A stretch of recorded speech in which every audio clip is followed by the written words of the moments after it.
Makanya sekarang kalau saya usul sih, UNER segera bikin respon yang proper secara ilmiah, gitu kan.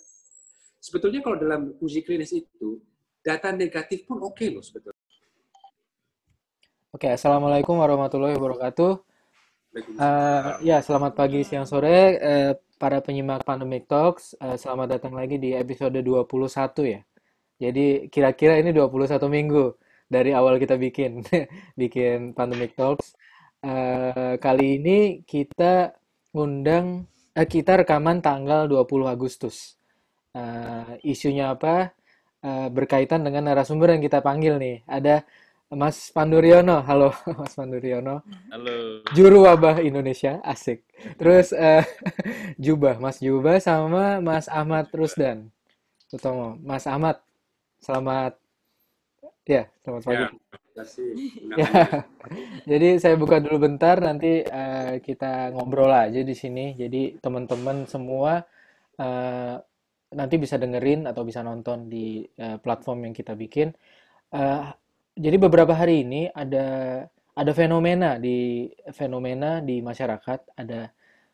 Saya nggak tahu itu udah jadi konflik atau sudah jadi ini, tapi semua orang rame-rame ngomongin fenomena itu adalah diawali oleh klaim penemuan obat baru yang pertama di dunia gitu, yang ngobatin COVID-19 gitu. Ada pihak yang mengklaim seperti itu. Pihaknya ini punya corong besar dan punya institusi besar.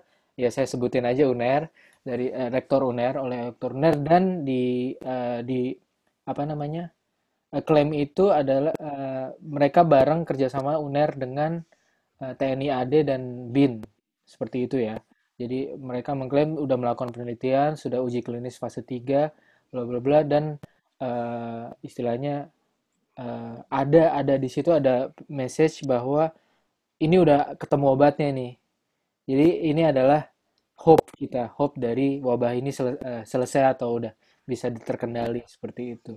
Tapi gapnya itu adalah apa gitu, bahwa klaim mereka adalah menurut kami yang sudah biasa tahu ini, sudah biasa dalam hal obat atau keilmuan ini, eh, klaim itu bisa saja sangat salah gitu. Karena kalau kita lihat ininya ya, kalau lihat kita poin-poin detailnya itu banyak hal yang kosong gitu, tidak terisi. Jadi klaimnya itu sangat bisa disalahkan menurut pandangan kita. Lah, ini kan saya bingung nih ngomongnya nih. Jadi saya makanya ngajak Mas Rio sama Mas Panduryono sama Mas Ahmad gitu untuk jelasin ini kondisinya kayak apa sih gitu. Mungkin dari gimana Mas Firsa sama Muti tadi belum nyapa, halo juga. ya, ya, loh, ya, ya.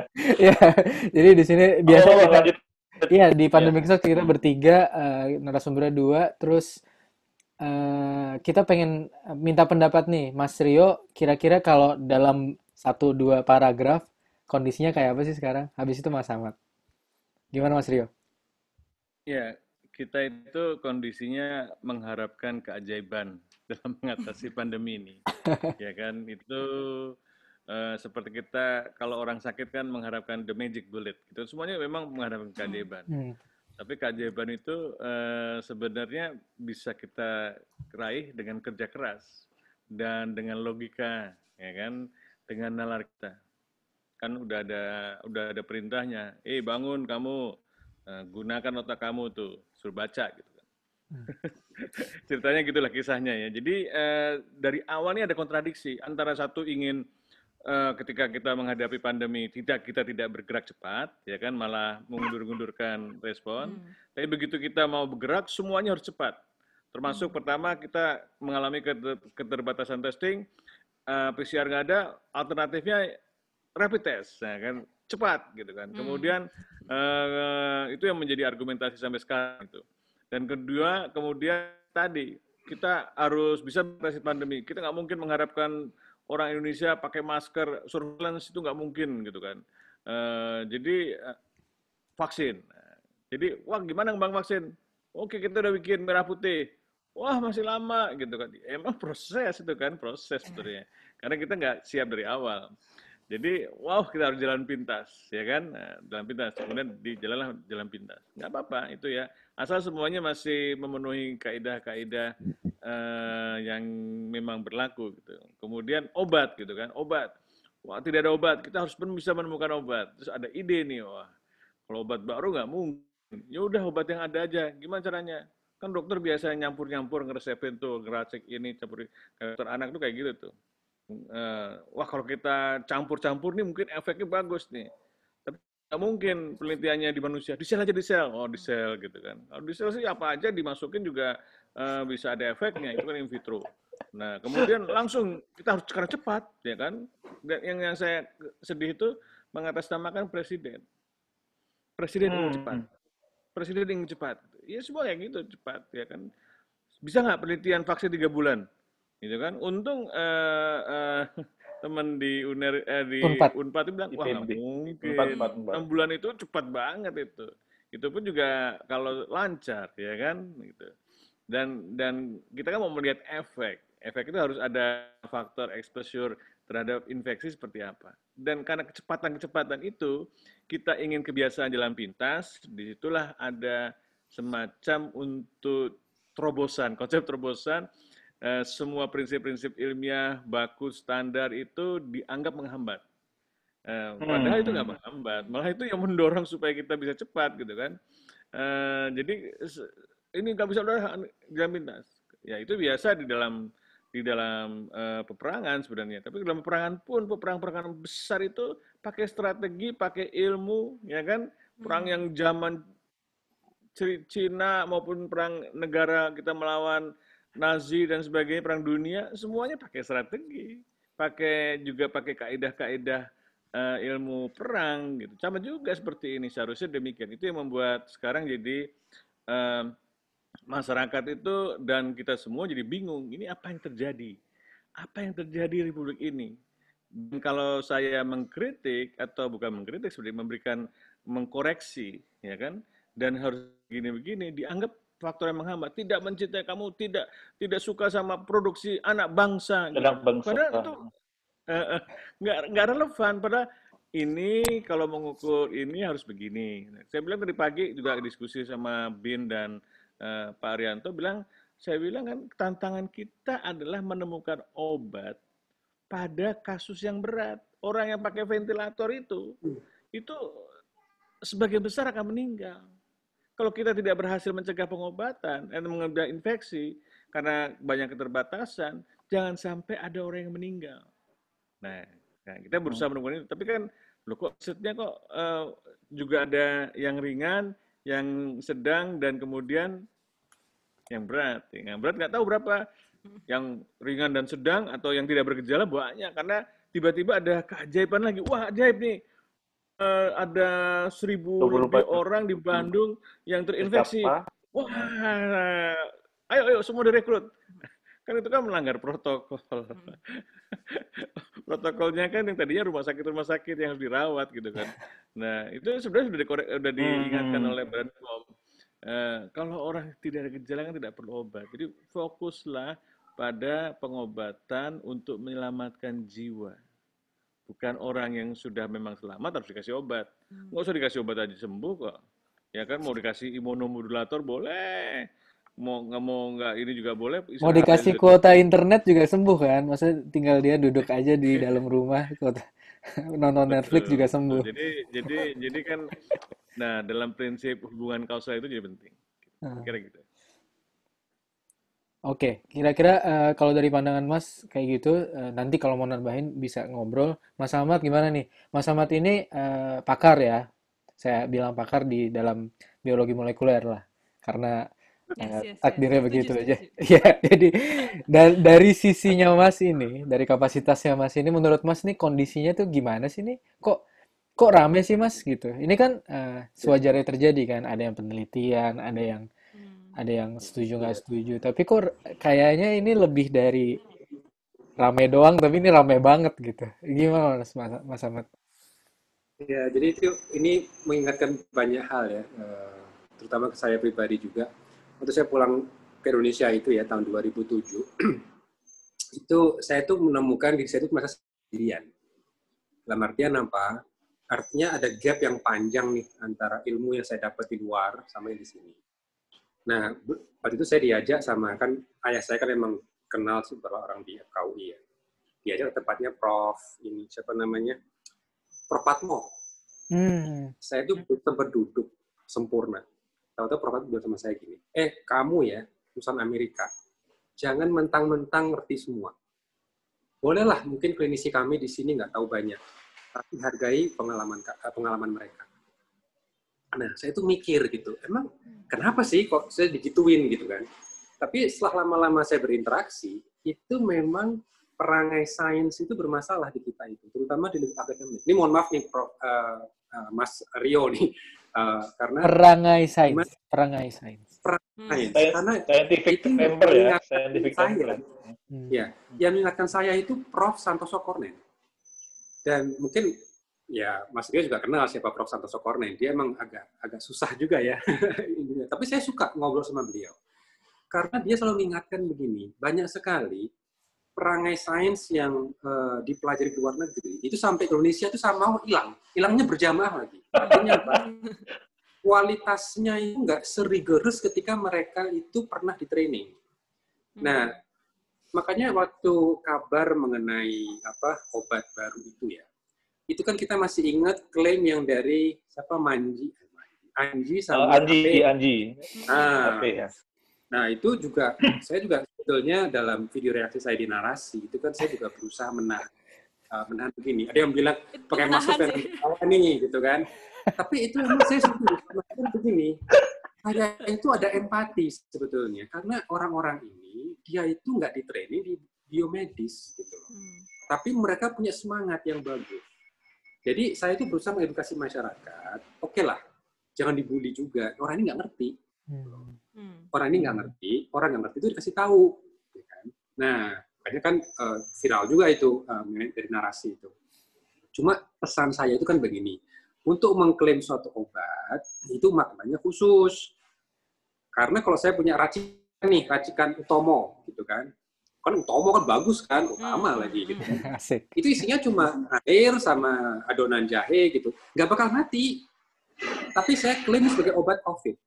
Saya jual murah lah. Paling 20.000 gitu, modal cuma 1.000 ya kan. Tapi etis nggak? Kan itu masalahnya di situ. Masalahnya karena kita ada klaim. Nah, yang membuat saya itu sedikit kecewa, lah kok habis kasus HP ini, kasus dari UNER gitu. Ini langsung matek gitu kan. Udah gitu, lead scientist-nya itu juga bukan orang sembarangan. Artinya dia juga training Jepang juga. Mungkin Mas Kamil juga kenal kan. Kampus di Jepang itu bukan kampus kaleng-kaleng, itu emang kampus beneran gitu. Dokternya juga bukan dokter, itu kesayangan juga mungkin ya, dalam artian sekarang panggilan kesayangan. Artinya begini, ekspektasi kita itu kan sesuai dengan level ya. Jadi saya sangat berharap ketika ada klaim seperti itu, mestinya inilah saat yang tepat buat teman-teman UNER itu edukasi masyarakat. Gini loh, uji klinis yang baik, yang bagus, gitu kan. Nah, itu saya ingat banget, malam ketika itu diumumkan, itu di grup kita itu ribut gitu. Kenapa ribut? Ribut karena ada PowerPoint yang ada di situsnya TNI. Yang 16 halaman itu ya Pak ya? 16 halaman itu. Dan cuma itu satu-satunya informasi. Satu-satunya. Betul. Benar. Tapi tahu nggak responnya ilmuwan? Itu semua sepakat, ini hati-hati ada BIM di situ. Bahkan teman-teman yang dari kampus yang bersangkutan sepakat nggak berani ngomong sama sekali. Saya juga UNER. Oh ya benar ya, maaf. Ini pesan buruk banget. Jadi artinya ketika ada aura ketakutan, tidak berani menyampaikan kebenaran. Itu bahaya banget. Makanya kalau ada Mas Dubah ini luar biasa nih untuk berani gitu. Karena kalau nggak ada, ini senyap. Itu Indonesian Science, bayangkan. Kita ini kan dibully banyak hal sejak bulan Januari. Ketika Mark Lipsitch mengatakan it's impossible, Indonesia itu nggak ada kasus sama sekali. At least 2. Ya kan? At least 2. Lalu jawabannya apa? Oh, kamu nggak percaya ya sama kami ya? Silakan datang ke sini. Tapi kalau kita lihat dari statistik, nggak mungkin. Singapura ada, Vietnam ada. Vietnam akhir Januari publish one case, seorang kakek dari Wuhan pulang kasus pneumonia positif, langsung kontak trace, 25 orang langsung di kontak trace. Di mana publikasinya? New England Journal of Medicine. Itu Januari. Very high end, ya. PN. Karena apa? Karena saat COVID ini pandemi itu semua orang tuh dibuka aksesnya, bahkan gratis kan? Kita bisa ke JAMA, ke Lancet, segala macam itu gratis. Tapi 2 bulan berjalan, what's going on? Gak ada satu pun. Padahal ingat, zaman flu burung dulu, Dr. Endang itu publish di mana? NEJM juga. Berkibar kita dulu, zaman flu burung. Indonesia itu jadi spotlight gitu kan. Yes. Artinya Litbangkes punya kehormatan, dia respected gitu kan.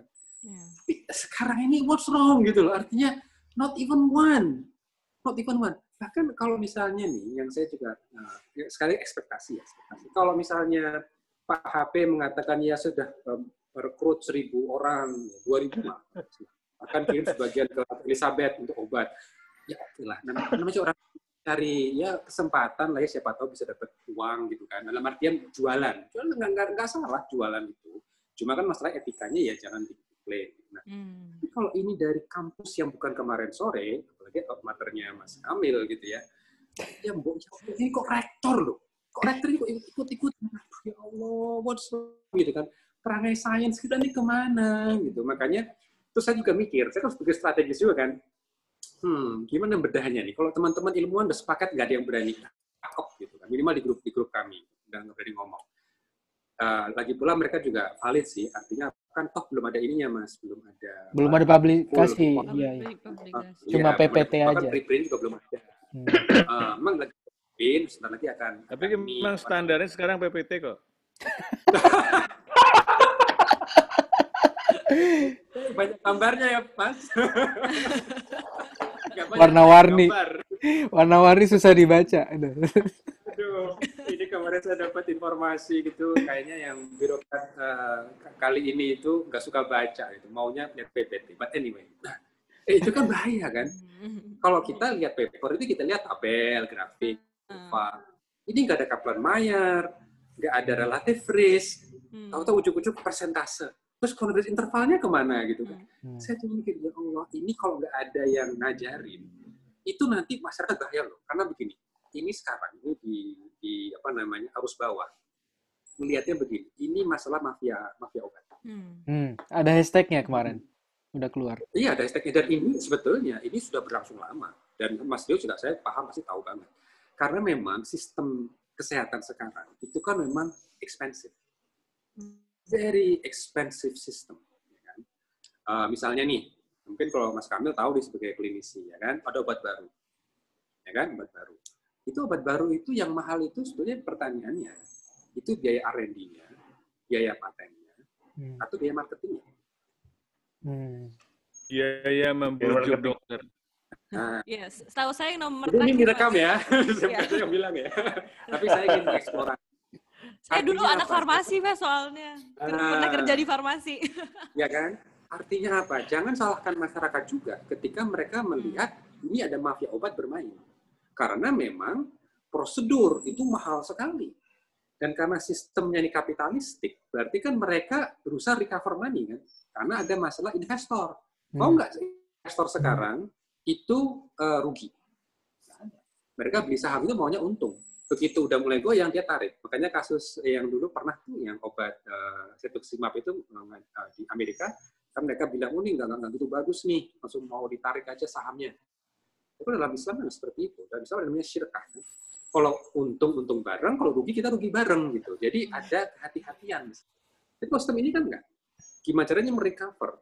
Makanya angkanya juga bisa luar biasa. Nah di sini gimana menyiasatinya? Ini juga menarik kalau kita bicara paten obat. India itu coba kita pikir perusahaan bajai kan. Tahu kalau Jakarta India kan perusahaan bajai. Tapi dia sudah bisa buat obat terapi target. Dan menariknya dia berani stand up. Ketika Novartis itu mau buat versi obat yang bagus, hakim di India cuma mengatakan begini, Mas Novartis, mana lebih penting, paten apa sih ya? Karena kami sudah bisa bikin sendiri. Jadi kalau Novartis mau menjual lebih mahal, ya sorry, we can make our own. Nah, Hmm. artinya apa? Artinya India itu bukan karena nasionalisme aja loh. Bukan. Hmm. Mereka tuh mulai kaidah ilmiah. Itu cara mereka bikin obat, terus struktur obatnya gimana, uji klinisnya, itu ya sesuai standar ilmiah gitu loh. Bukannya terus nanti cuma dikira-kira ada indikasi hanya untuk yang CML gitu kan, choroid leukemia. Yes. Terus mereka cek dulu ada mutasinya apa tidak. Hmm. Sesuai gitu, jangan ngasal aja. Oh yang penting leukemia, itu macam-macam. Yang mana ini gitu kan? Kamu kayak COVID, itu tuh gejalanya macam-macam gitu. Nah, artinya ya, saya have to admit ya, saya itu kan a sloppy molecular biologist. Artinya apa? Ini bukan apa namanya, nggak gitu dalam tuh ya bahasannya. Cuma ambil kesempatan ini untuk edukasi masyarakat. Makanya saya sangat berharap, ini kemarin kan BPOM sudah mengeluarkan statement. Hmm. Yes. Dan dua hal yang fatal menurut saya. Dari sisi randomisasinya bermasalah, karena berarti ada mungkin tidak imbang. Hmm. Terus yang kedua, melanggar protokolnya sendiri. Melanggar protokolnya sendiri artinya apa? Hmm. Sudah ditulis sendiri, OTG tidak diberi obat. Tapi ternyata tetap diberi. Itu fatal banget. Gitu. Hmm. Ya kan? Karena apa namanya? Jadi kaidahnya tidak diikuti sendiri kan. Nah, makanya sekarang kalau saya usul sih UNER segera bikin respon yang proper secara ilmiah, gitu kan. Sebetulnya kalau dalam uji klinis itu data negatif pun oke loh sebetulnya. Kadang-kadang di Indonesia itu selalu merasa berharap dosen nih ngasih project Harus sesuai sama hipotesis. sesuai.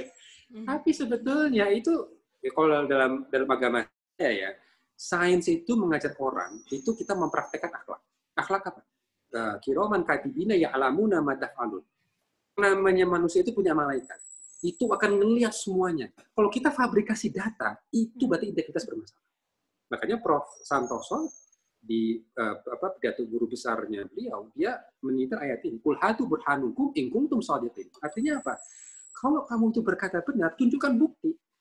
Itu kita nih orang Islam mayoritas itu jadi mercusuar peradaban dong gitu loh. Agama kita ngajari seperti itu, basisnya data, basisnya evidence, burhan. Mana burhan kamu gitu kan? Bukannya malah nanti ya mana ya? Kemarin saya dengar, oh ini cuma masalah metode, ini kita perbaiki.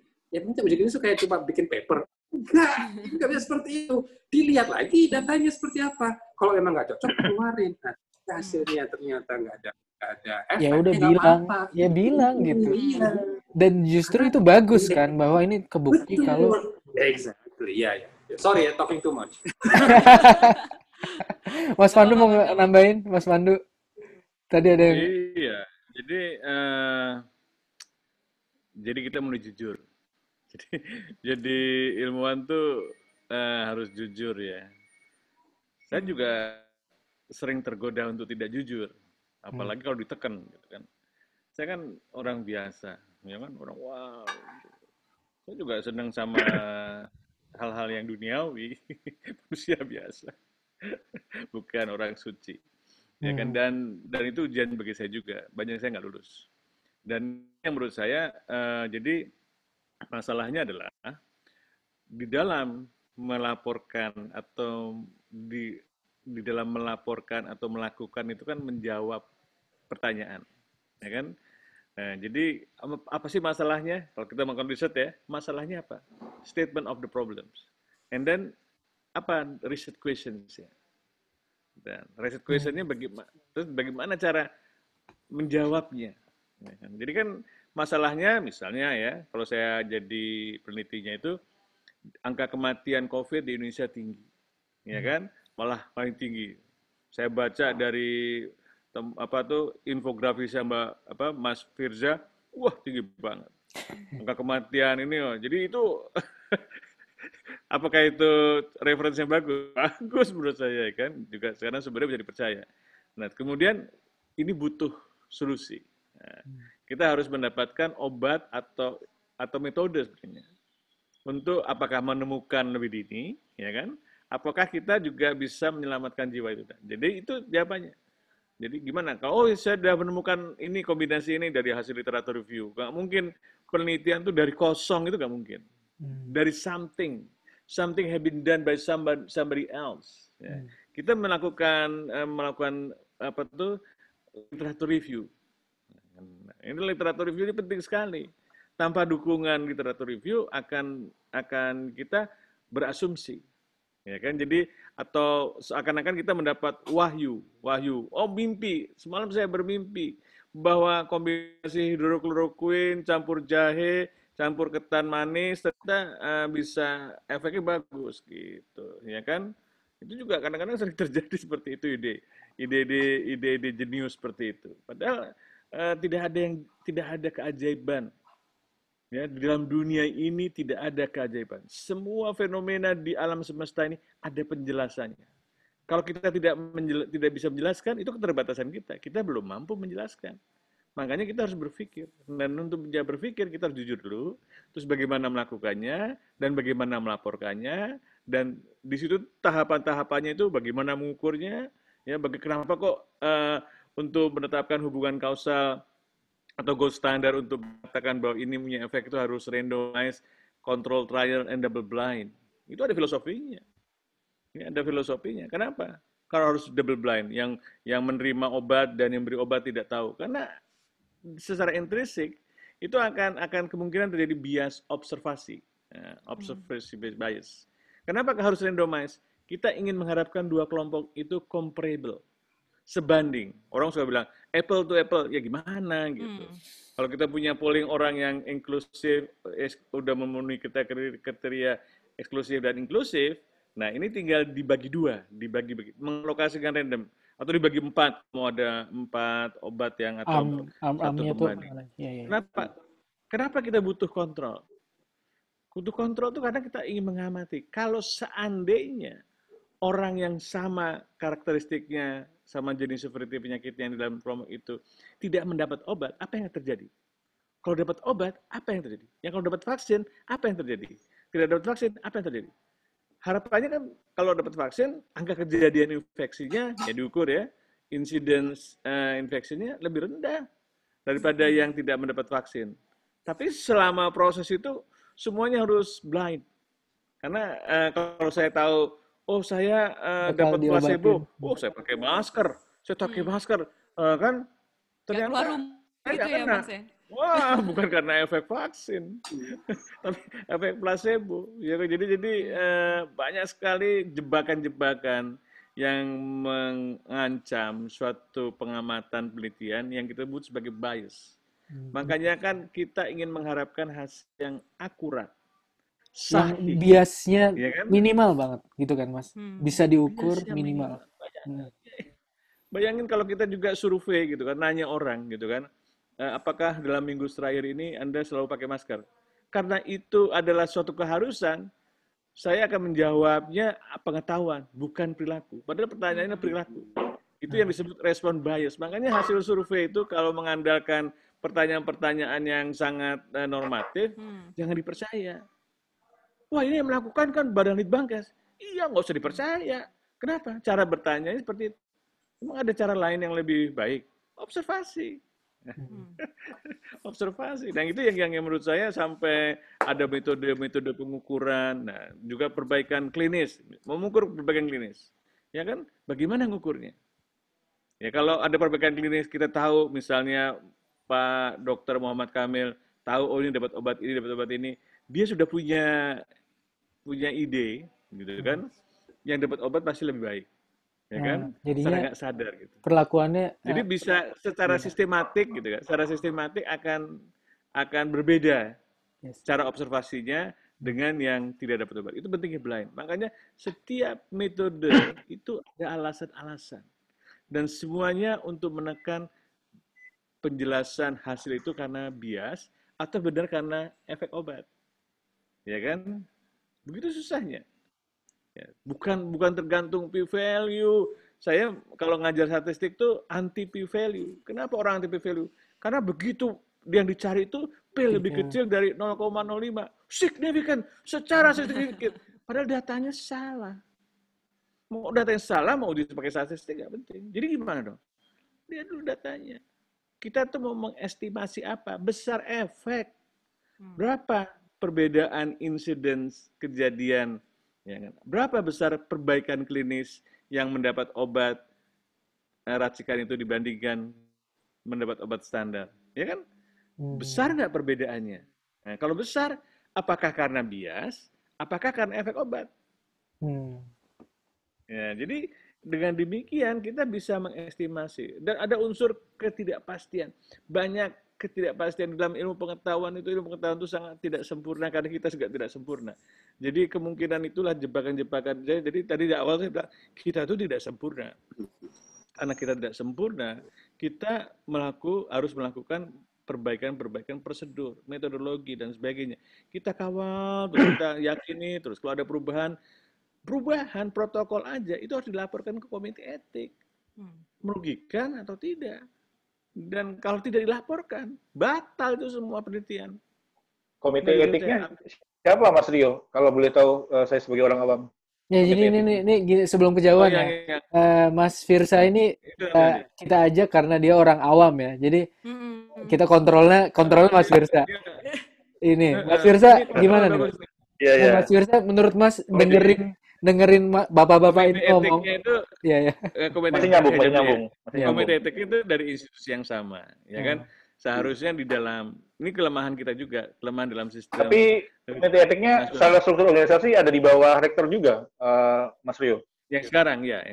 Seharusnya kan lebih baik yang independen. Ya harus manut ya berarti ya. Badan Litbangkes. Kenapa nggak pakai badan Litbangkes? Ya karena nggak ada regulasinya. Jadi kalau misalnya riset yang bersifat nasional harus mendapatkan persetujuan atau direview oleh Komite Etik Riset Kesehatan Nasional, nah gitu kan? Nah kalau ada regulasi semacam itu, semua akan berusaha. Karena memang betul saya jadi peneliti juga seringkali kita mau ngajukan kemana ya, ke universitas mana gitu. Di UI, jangan di UI. Di UI juga kenceng. Saya malah kalau di UI malah nggak pernah di-approve, mungkin sulit gitu. Sorry, universitas yang abal-abal aja deh. Tapi ada komite etik gitu. Maksudnya bukan abal-abal, maksudnya yang lebih muda. Apalagi kalau ketua komite etiknya teman sendiri gitu kan. Mas, tolong dong dibantu Mas. Ini minggu depan udah ini. Jadi ada banyak bias yang mungkin terjadi dalam proses riset ini. Oke. Soal fenomena ini kayaknya udah dalam kita bahasnya. Nah, sekarang kita mau melaju nyambung yang tadi ya. Bias ini kan karena harus dikonfirmasi ke pihak-pihak yang mungkin ada hubungan juga, kayak misalnya sama teman, karena ketiadaan aturan ya. Gapnya itu ketiadaan aturan yang baku di Indonesia ya. Jadi itu kosongnya di situ. Tapi itu mengakibatkan adanya konflik of interest. Nah, masyarakat ini belum tahu nih konflik of interest itu apa sih sebenarnya? Mas Firsa tahu nggak? Ini hubungannya gini, kenapa ada BIN dan ada TNI? Iya. Kenapa ada lembaga? Iya. Kenapa nggak sendiri aja gitu? Iya. Kenapa nggak UNER sendiri gitu? Kenapa nggak ngajak universitas lain? Tapi ngajak, apakah ini wajar? Satu, ya ini saya mau challenge Mas Rio sama Mas Ahmad aja. Saya rada tahu jawabannya, tapi biar teman-teman tahu. Kenapa ada TNI dan ada BIN gitu? Kenapa mereka bisa support itu gitu? Apakah ini wajar? Apakah ini terjadi di negara-negara lain gitu? Yang biar apple to apple ya, kita kontrolnya negara lain. Dan apakah kita posisi-posisi dari ini, kita nyebutnya sponsor ya mungkin ya, sponsor atau apa nanti diterangin. Apakah sponsor itu punya kapasitas untuk meneliti juga atau sampai mana gitu? Menurut Mas Ahmad biasanya gimana? Ini pengalaman meneliti Mas Ahmad dulu deh. Ya, ini menarik. Saya dulu waktu graduate jadi grad student ya di Texas dulu. Itu stipend saya itu dari US Army Department of Defense, DoD. Jadi apa hubungannya nih US Army ngasih funding untuk breast cancer gitu. Terus tadi saya kan breast cancer gitu. Tapi memang mereka ketika review itu pakai perwira lengkap, itu baju lengkap, ada bintangnya gitu. Kalau misalnya saya nggak ikut sih, tapi kalau misalnya PI saya jadi undang, itu direview oleh DoD seperti itu. Tapi memang somehow itu tentara itu punya semacam funding khusus gitu untuk research. Gitu. Nah, cuma ketika saya selama karir saya meneliti itu untuk S3 saya, itu ya nggak ada tentara yang ngeliatin gitu. Artinya duit dikasih aja untuk gaji saya kan bulanan. Jadi itu nggak ada masalah sebetulnya. Nah, mungkin yang kita perlu dalami dari konsep konflik kepentingan ini memang harus hati-hati. Apakah nanti sponsor itu memiliki satu keuntungan nih dari hasil itu tadi?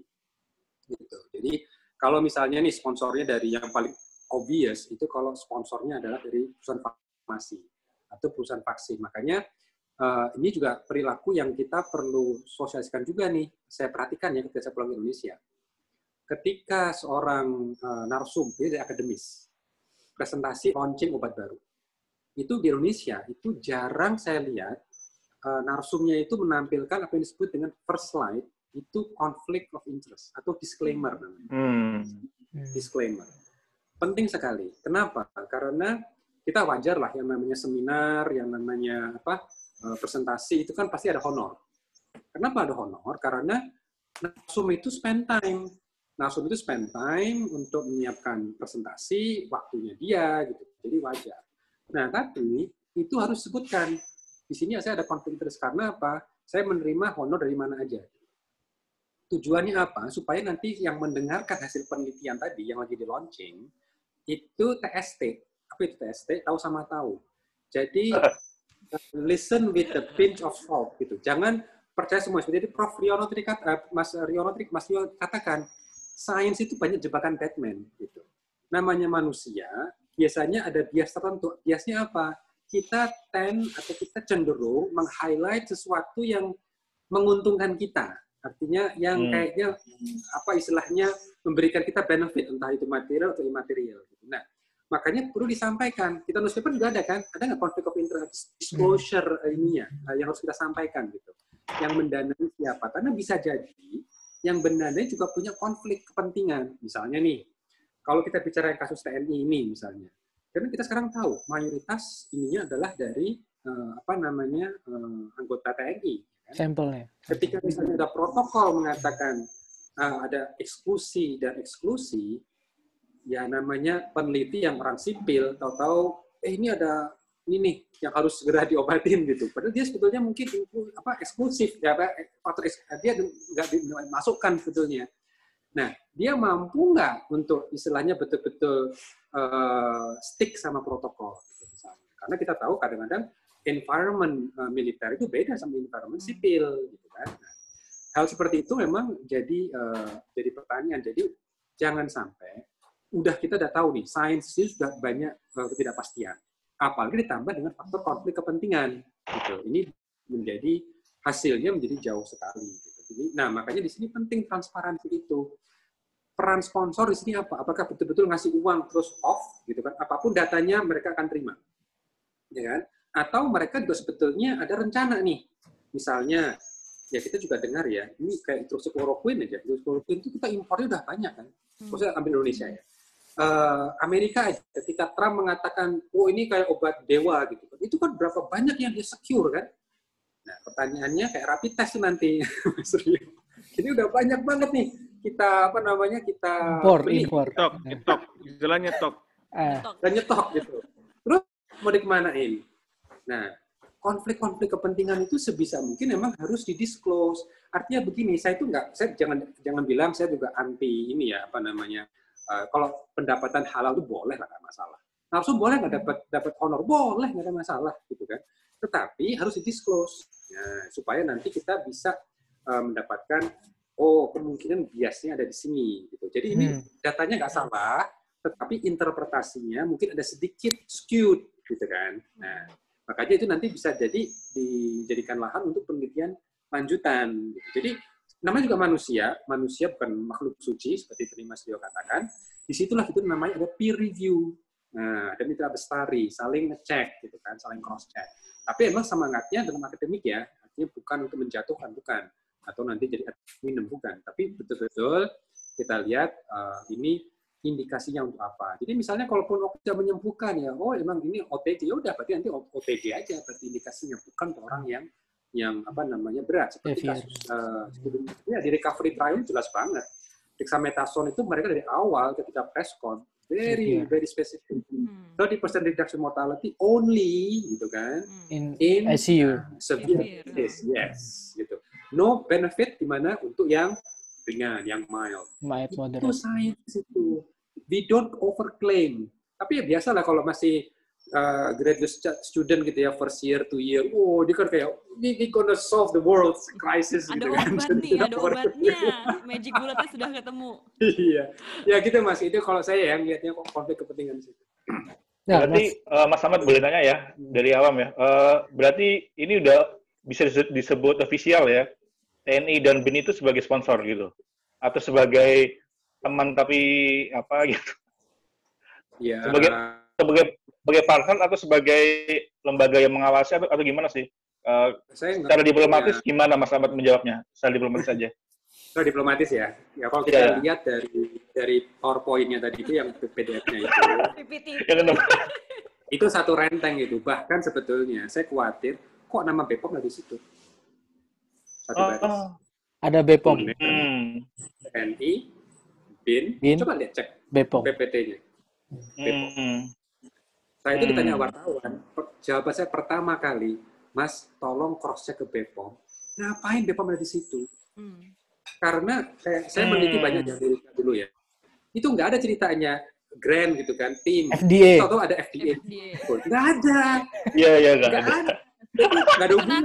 Nanti. Soalnya harus independen kan. Kalau yang itu istilahnya, kalau sidang itu pengadilan gitu lah. Ngapain pengadilan? Ya gitu lah. Mungkin saya pikir itu dicatut kali namanya BPOM dicatut mungkin gitu kan. Harusnya nggak di situ. Iya. Ya itu karena nggak lucu dong. Masa dia harusnya begini kalau mau lolos loh. Ini loh kunci-kunci jawabannya kalau mau lolos gitu. Ya nggak boleh seperti gitu. Makanya alhamdulillah saya di Twitter itu bilang alhamdulillah BPOM masih istiqomah. Karena Bu Penny jelas banget. Banget waktu di platform itu. Belum bisa valid. Dan dia juga mengatakan sponsor semua, tanpa menyebut nama siapa sponsor persisnya ya, sponsor semua sepakat bahwa kita harus menghasilkan data yang valid. Nah, itu. Jadi Indonesia Raya masih selamat untuk kita ya. Mas Pandu gimana? Ngelihatnya itu gimana? Fenomena ini sekarang ini pihak sponsor yang mana? Konflik of interest yang ditembus yang mana? Yang berlebihan mana, yang kurang mana, itu menurut Mas Pandu gimana? Iya. Aku menambahkan boleh Mas Pandu, Kamil. Boleh. Ya. Menambahkan pertanyaannya Kamil apa? Setelah pertanyaan Kamil, aku tambahin lagi. Kenapa akhirnya di Indonesia ini lembaga-lembaga resmi ya, tanda kutip lembaga pemerintah atau resmi, selain universitas itu akhirnya merasa mempunyai tanggung jawab untuk menyelesaikan ini, Mas Pandu gitu loh. Jadi sebelumnya kan Kementan ya, Kementan yang tugasnya harusnya mengurusi pangan. Konon katanya kan ada analisa kita pangan kita juga akan semakin turun akibat resesi dan seterusnya kan. Tiba-tiba kenapa dia mengambil job desk gitu loh. Secara ilmu organisasi itu kenapa banyak lembaga-lembaga itu kayak ini bahasa awam saya merusui gitu loh. Kenapa mereka tiba-tiba mempunyai beban moral besar di pundaknya mereka untuk menyelesaikan wabah ini gitu. Dan seharusnya gimana sih Mas gitu loh.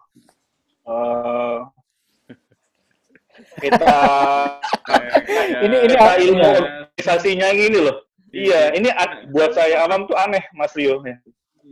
Kenapa Mas Mirza, Mbak Mutiara, Anissa dan Muhammad Kamil berkonspirasi ikut-ikutan membicarakan pandemi? Pertanyaannya ini loh sama loh bisa ke situ. Iya sih. Ya kan? Jadi kalau kita lihat positifnya boleh setiap orang. Positifnya apa? Boleh ya. Boleh. Setiap orang memberikan kontribusi, bahkan setiap orang harus bisa sedikit pun, walaupun hanya pakai masker aja, itu udah kontribusi yang luar biasa. Jadi karena ikut membantu penularan, mencegah penularan kan, dan dia tidak tertular, tidak menularkan juga gitu kemungkinan itu. Jadi saya lihat positifnya seperti itu. Tadi dasarnya apa? Nah ini konflik of interest-nya apa gitu. Kemudian dia mengklaim, yang sering kali diklaim kan kalau saya nih tanya, apa sih Mas Pandu nggak takut nanti diapain lah gitu kan? Ngomong terus, bacot. Banyak tuh komentar-komentarnya tuh bacot. Kadang-kadang disebut kadrun. Saya bilang kadrun tuh apa sih artinya? nggak ngerti gitu kan. Saya begonya tuh dulu tuh nggak terlibat gitu-gituan gitu. Kadang-kadang ini kalau saya ngomong terus kecebong sekolah pada apa menggelepar-gelepar. Kenapa gitu? Apa ini? Komentar saya biasa-biasa aja gitu kok udah kecebong. Jadi kadang-kadang saya dibilang kecebong, dibilang kandung. Jadi karena nggak jelas motivasi saya kan, emang nggak jelas karena emang saya nggak punya motivasi yang spesifik kanan atau untuk kiri ya. jadi saya ingin menyampaikan ini, kebetulan saya tahu gitu kan, saya faktanya seperti ini, seharusnya seperti ini solusinya, ya kan. Jadi kalau ada masalah yang seperti ini itu menunjukkan bahwa pandemi ini yang saya suka bilang itu yang mungkin juga membuat banyak orang juga marah ucapan saya tidak terkoordinasi, ya kan. Jadi setiap orang tuh boleh kok terkoordinasi di dalam Inpres atau Perpres tahun 2019 yang ditandatangan Pak Presiden itu ada persiapan pandemi dan Nubika itu nuklir biological itu sebagai itu tugas kementerian ini apa, tugas kementerian ini apa, tugas kementerian ini apa, ya kan. Saya pernah presentasikan itu untuk kata bahwa itu tidak dijalankan. Jadi kan saya meng-highlight peranan Kementerian Ristek. Ya, dia bertanggung jawab mengkoordinasikan semua riset-riset. Namanya aja Kementerian Riset ya. Makanya saya selalu ingatkan gitu, saya WA Pak Deputi gitu, Pak Ali Gufron, Pak Yunus, Mas, ini saya kadang-kadang so akrab aja gitu, panggil aja Mas, Mas Ismo gitu kan, padahal dia profesor di ITB. Ini perlu dikoordinasikan, ini perlu dong direspon. Ya nggak bisa Mas, kita kan sesama organ pemerintahan, nggak enak lah kayak gitu, Mas Pandu aja. Loh kok Mas Pandu gitu kan? Oh, gitu. Misalnya gitu kan. Jadi karena dari awal waktu saya pertanyakan juga ke Pak Menteri sendiri di suatu webinar di EE itu, ya kan, Pak Menteri saya bilang kenapa kok tugas kementerian tidak mengkoordinasikan dan ini gitu kan. Saya kan banyak penelitian seperti Kementerian Pertanian dan sebagainya, banyak sekali itu sebenarnya riset-riset jamu dan sebagainya. Kadang-kadang saya juga dikirimin proposal-proposal yang aneh-aneh gitu kan, mohon masukan gitu, penelitian kalau orang disetrum tuh hilang kekuatannya atau makin meningkatkan imunitas tubuh, ya kan. Pengobatan Pak Nidom juga bilang sama saya, Mas Pandu ini empon-empon nih meningkatkan imunitas tubuh gitu kan. Padahal waktu itu debat saya sama Prof Nidom tuh sejak H5N1, avian influenza. Waktu kita ketemu lagi di acara TV, saya bilang, rasanya saya ketemu kamu. Ya ketemulah, Pak, kita pernah berantem kok, gitu kan. Oh iya, iya. Oke. Jadi karena apa? Karena saya menentang bahwa Bapak itu sebagai seorang ilmuwan, gitu kan, kalau memberikan fakta itu based on the empirical evidence. Saya pakai bahasa Inggris, empirical evidence. Gitu. Jadi satu kajian yang tadi riset yang baik gitu. Karena riset itu bagus, tapi membuat riset yang baik itu tidak mudah. Riset yang baik dan bermanfaat. Semua orang kalau pengen bikin riset, wah kan dana ini. Kalau di perguruan tinggi godaan terbesar apa? Ingin cepat jadi profesor, ya kan bisa. Kalau perlu di self plagiarism, satu topik bisa diulang-ulang lagi menjadi 4-5 topik sehingga nilai kumnya juga cepat meningkat gitu kan. Nah ini juga godaan terbesar juga bahwa kita pun di dunia akademis pun seringkali juga banyak jebakan yang menurut saya karena sistemnya seperti itu gitu. Sistemnya bukan sistem berdasarkan kompetensi atau produk gitu, walaupun sedikit produknya bagus, tapi harus berdasarkan artikel yang sudah dipublikasi secara internasional gitu kan. Jadi ASEAN gitu, beberapa teman yang sudah sangat senior gitu kan dari FK ya kan nggak bisa jadi profesor karena padahal dia secara kompetensi profesor. Kalau dulu sih saya dipanggil profesor ya oke, nggak dipanggil juga nggak apa-apa. Tapi kan banyak orang marah kalau saya dipanggil profesor karena saya bukan profesor, ya kan. Jadi dan orang juga banyak yang marah kayak saya dipanggil ahli epidemiologi. Karena saya kerjanya tuh bukan di departemen epidemiologi. Saya kerja di departemen biostatistik dan population studies. Memang master degree saya itu statistik, saya pusatnya statistik. Ya kan, statistik, angka dan sebagainya. Senang banget, wah misteri banget kalau lihat number, lihat matematik, lihat probabilitas. Kok orang bisa nebak ya gitu kan. Bisa Dan kemudian ya bercerita waktu gitu kemudian kan. bisa bercerita. Jadi saya bilang sama mahasiswa saya, kamu tuh akan jadi ahli kalau kamu bisa membuat data bercerita. Asik. Ya kan? Kalau tidak bisa membuat data bercerita, itu angka itu menyimpan sesuatu fenomena. Jadi seperti itulah. Nah, karena itu cerita harus jujur. Data harus jujur. Kalau ceritanya bohong semua kan nanti di dalam Pak Ahmad Utomo kan kiai. Itu hadis saja sampai ada tingkat validitasnya itu bervariasi kan. Iya. Karena ada begitu satu ada yang bohong, itu jatuh gitu kan. Jadi jatuh nggak mungkin hadisnya dikatakan sahih gitu kan. Kalau penceritanya itu apalagi sudah ratusan atau puluhan tahun yang lalu Turun, ya. diceritakan dari mulut ke mulut. Nah itu kan suatu semangat itu sebenarnya juga saya bilang valid nggak? Bagaimana melihat penelitian itu valid? Ada nggak kemungkinan? Jadi bias. Apa lawannya valid? Pertanyaan ujian saya itu cuma satu. Apa definisi bias? Ada berapa macam bias? Apa itu validitas? Bagaimana menghindarinya? Bagaimana ini? Terus akhirnya kan panjang itu ceritanya. Itu jadi satu kuliah yang sangat menarik karena atau itu menjadi mindset kita jadi berhati-hati. Jadi kita jadi kritis bukan sembarang kritis ya. Jadi apa betul gitu kita aja. Apakah betul sekali? Kok ajaib banget ya bisa minyak kayu putih bisa menghalau corona gitu kan? Gimana caranya gitu kan gitu. Apa benar gitu kan? Nah, gimana kok dia bisa menarik kesimpulan seperti itu? Bagaimana dia mengumpulkan datanya? Dan sebagainya. Ya kan jadi seperti itu. Karena orang bilang, "Oh, tadi orang yang sakit udah dikonfirmasi positif corona, terus dikalungin minyak kayu putih, nanti beberapa minggu kemudian waktu diperiksa sudah sembuh." Hah? Kalau nggak dikalungin gimana? Ya nggak perlu lah, pasti sembuh juga. Nggak tahu, pokoknya kalau dikalungin sembuh gitu kan. Dia nggak tahu bahwa kita harus membandingkan yang kita sebut sebagai konsep counterfactual. Kita harus membandingkan, ya kan? Kalau saya suka bilang tuh membandingkan dua kondisi yang berbeda, counterfactual. Ya, kenapa kita harus membandingkan placebo? What if these people doesn't receive this kind of medicine? What's happen? What would be happen? Bahasa Inggris yang benar ya, grammar yang benar. Ya kan?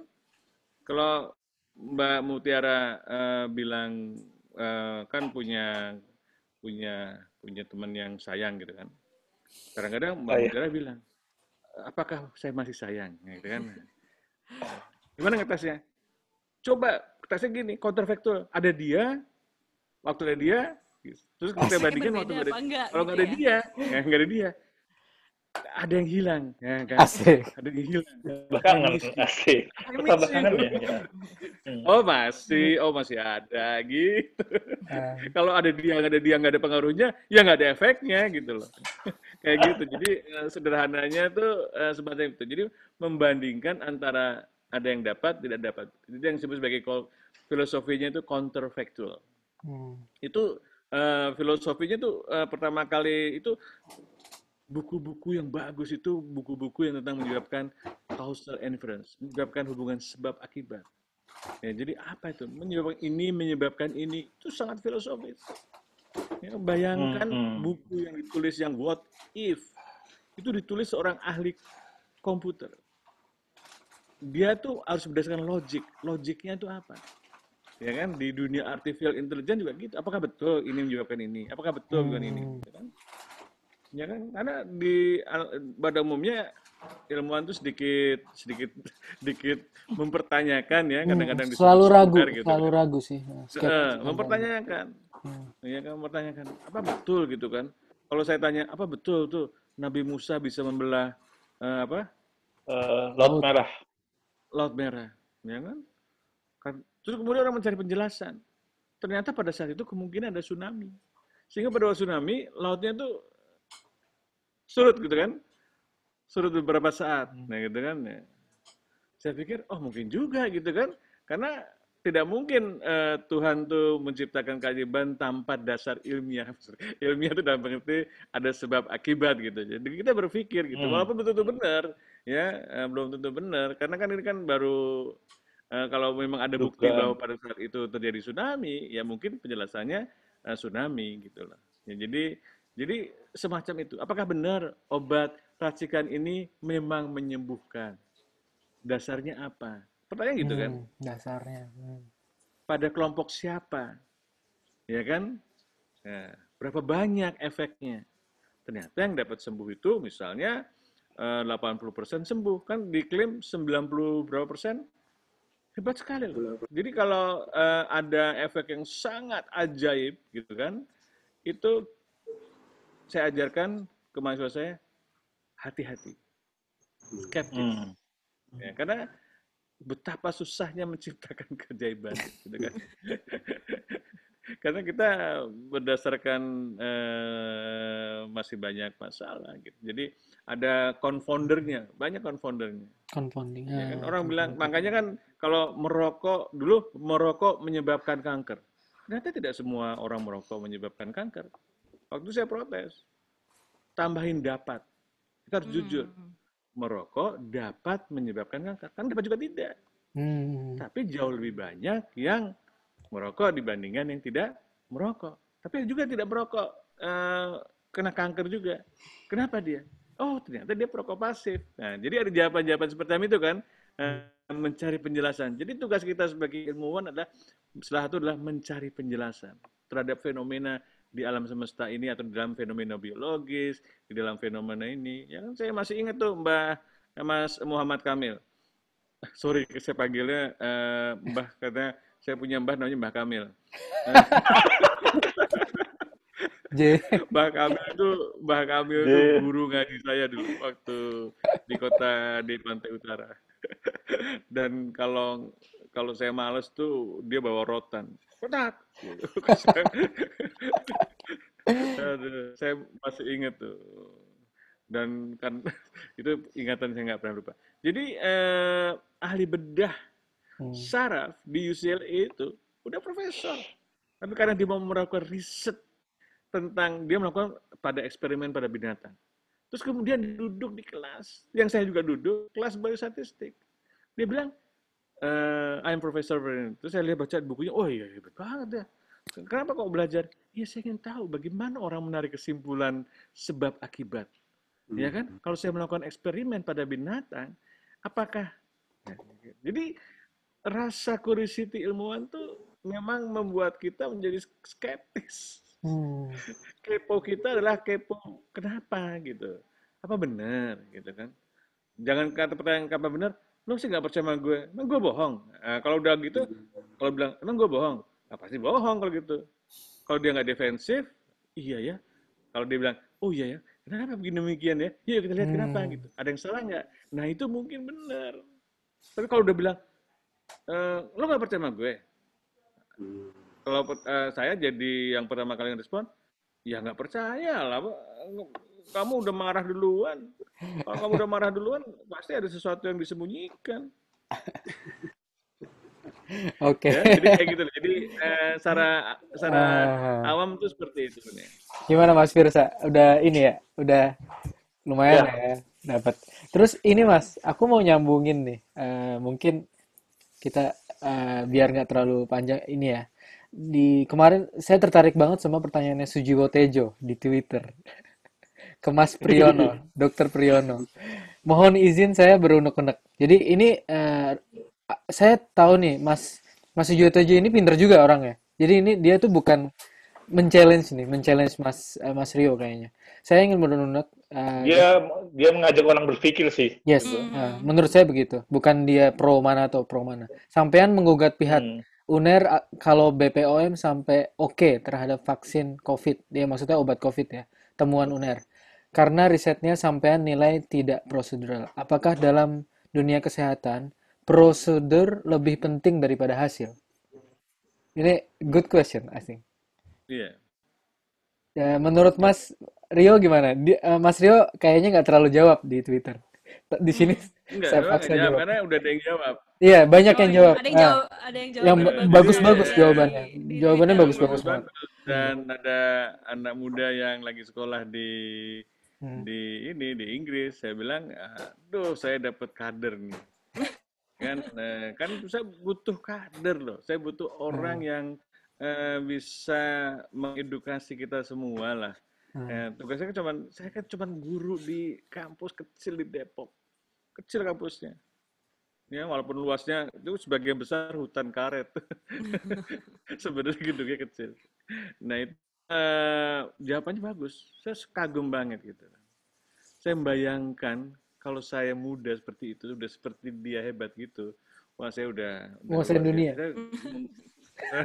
Maksudnya sudah senang akhirnya banyak anak muda yang jauh lebih hebat daripada saya sih nggak hebat makanya karena daripada saya gitu. Jadi dia waktu seumur dia itu saya masih ngeja ABC riset, ngeja analisis. Dia sudah bisa melihatnya itu lebih luas. Dan daripada membahasakannya saya. kan. Communicator is Iya. saya baca itu yang jawab Analoginya pakai pemilu itu pemilu ya. Pakai analogi Pakai pemilu ya.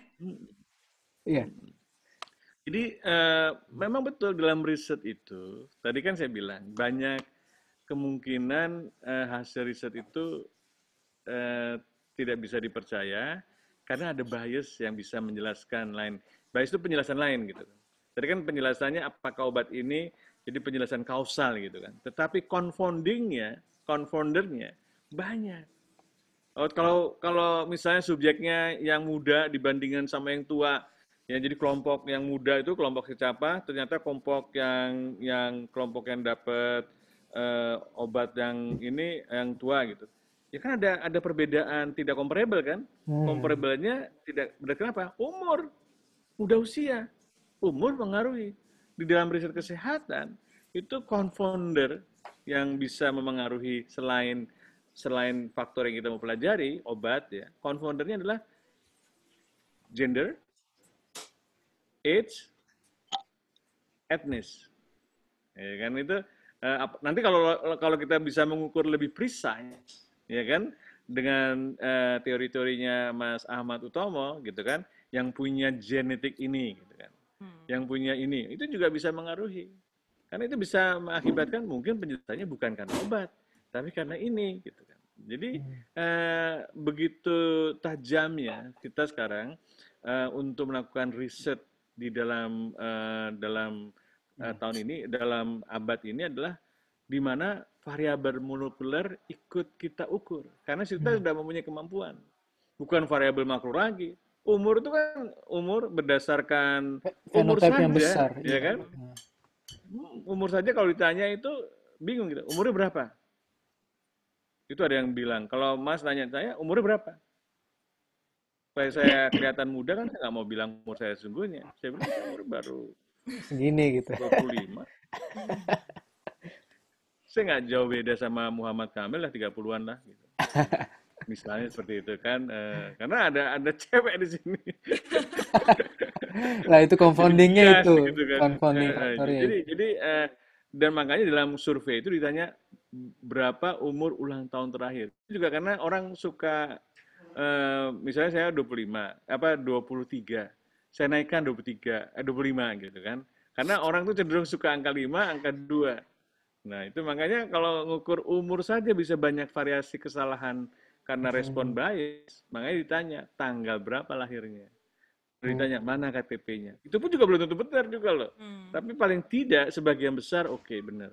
Ya kan ada kesalahan-kesalahan minimal. Tapi kalau kesalahannya sistematik, ya kan orang cenderung menjawab bohong atau cenderung sangat berbeda, nah itu bias. Jadi bias itu adalah systematic error. Kalau random error itu variasi biasa. Kita bisa hitung itu estimasi. Tapi dalam statistik. Tetapi systematic error itu logika yang berpikir. Kita bisa logika. Jadi logika itu penting, berpikir itu penting. Berpikir itu bukan gue lagi mikir nih, tapi nggak mikir apa-apa juga, kelihatannya aja berpikir. Tapi berpikir itu mempertanyakan, kenapa begini? Apakah betul ini hanya efeknya begini? Apakah dua kelompok ini memang comparable. Coba kita lihat. Nah, ya kan? Oh, ternyata di sini kok banyak yang muda, yang tua. Artinya ini, jangan ini ikut mengaruhi ini. Kalau kita tahu, kita bisa adjust dalam estimasinya. Estimasinya kan, jadi analisis berikutnya adalah analisis yang statistik, gimana kita bisa mengadjust perbedaan kemungkinan karena faktor incomparable tadi. Tapi kalau incomparable-nya benar-benar sangat dasar gitu perbedaannya gitu kan, sulit. Kita bilang, wah nggak bisa ini. Jadi comparable bias. Jadi apa namanya, pertanyaan yang tadi benar-benar dijawab secara panjang sih sebenarnya sama Mas Pandu dari tadi. Prosedur lebih penting daripada hasil karena Prosedur juga. ya itu dia. Terus kalau gimana Muti? Muti ada mau nanya atau mau cerita? Pengen denger pendapat dari Mas Ahmad dulu. Aku nanti pertanyaannya terakhir aja. Okay.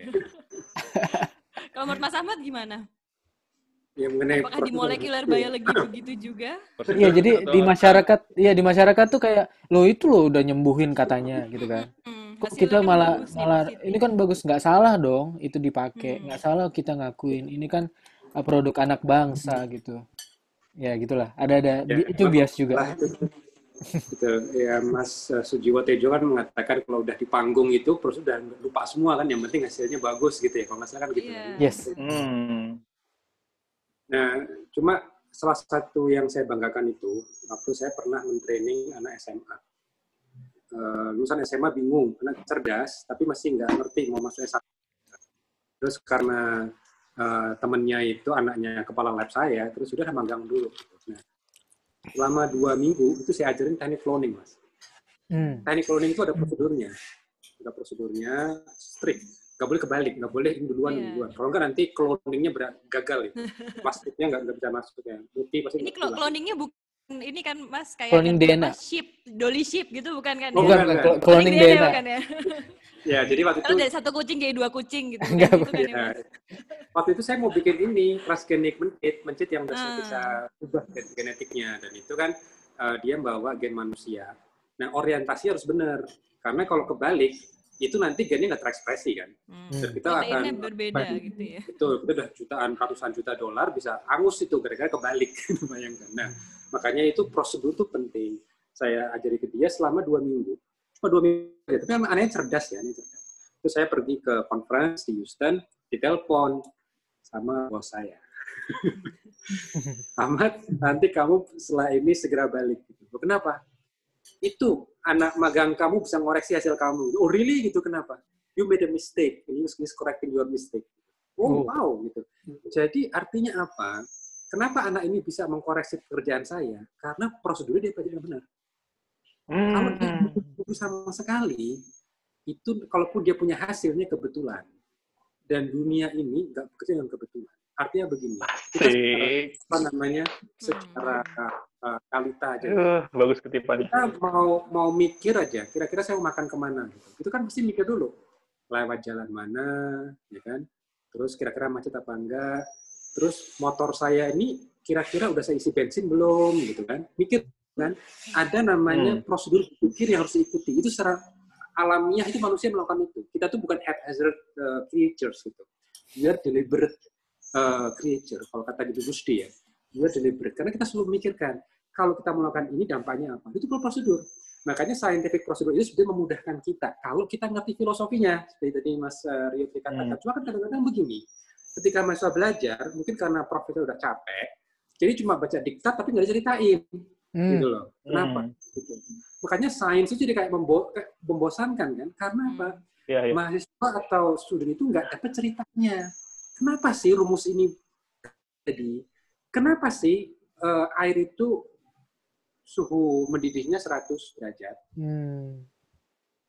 Itu kan orang cuma kayak mantra aja kan, air itu 100 derajat. Makanya saya kalau kasih seminar gitu, misalnya 100 kali seminar, itu masih ada persentase orang yang menjawab dimanapun lokasi air tetap 100 derajat. Dimanapun lokasi kita ya, tetap 100 derajat. Padahal beda-beda.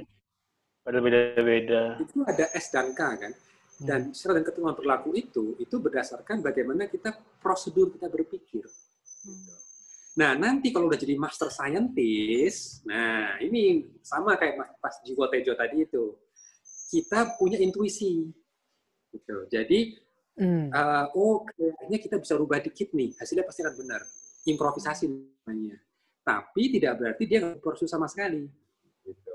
Jadi kalau misalnya nih, by chance, bisa nggak a monkey make randomly a meaningful sentence? Give him a keyboard. Nggak bisa. Karena dia nggak diberikan prosedurnya dulu. Dia nggak training dulu kan. Tapi kalau dia training dulu, nah dia nanti ada tahapan itu. Dia nanti istilahnya mengemulasi gitu kan. Terus nanti mungkin belajar mengkonek secara sederhana gitu. Tapi no training at all nggak bisa. Dan kita bisa bertaruh di situ karena secara alamnya people don't do that gitu loh. Nah cuma nanti berdasarkan tingkatan, makanya dia bilang makin jago tuh makin nyeleneh gitu karena dia sudah melihat keajaiban yang lain gitu. Tapi kalau kita di masyarakat ya seperti itu. Makanya kemarin lagi rame juga di medsos kan, bakteri bisa berubah menjadi virus gitu kan, jangan apa namanya yang aneh-aneh seperti itu. Dan itu udah dokter loh. Mohon maaf ya, ini kayaknya kita perlu juga nih apa sertifikasi ulang nih apa pendidikan FK kita gitu. Kok bisa sih lulusan dokter mengatakan bakteri bisa menjadi virus itu dari mana? Karena Sedih. apa? Iya, karena perangai sains kita itu belum membumi gitu. Belum lagi ditambahkan dari agama yang nggak pas gitu kan. Ya itu penistaan agama juga sih menurut saya gitu kalau dari agama.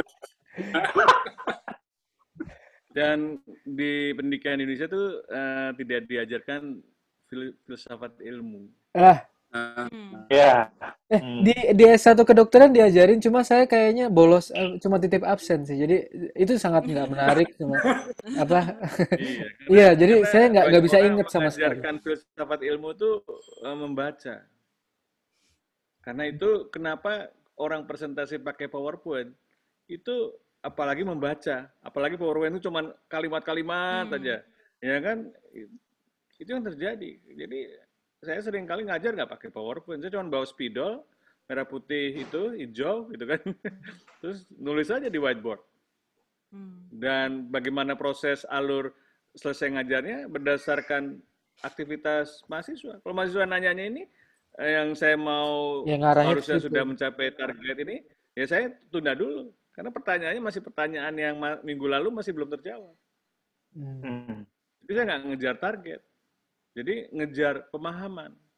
Karena nggak ada gunanya saya mengejar target karena semua itu bisa dibaca. Ya kan? Tapi kalau pemahaman itu harus dijelaskan. Harus kita interaksi. Ya kan? Kenapa begini? Kenapa begini? Kadang-kadang saya challenge. Ya kan?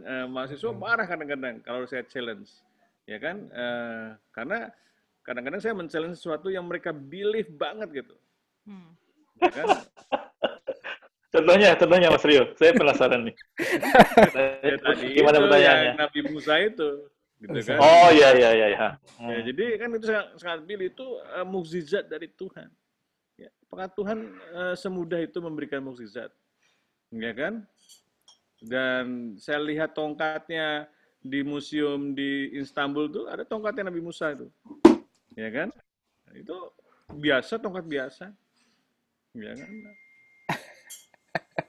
Gitu. Jadi apa magicnya gitu? Jadi agama sama sains beda? Enggak beda.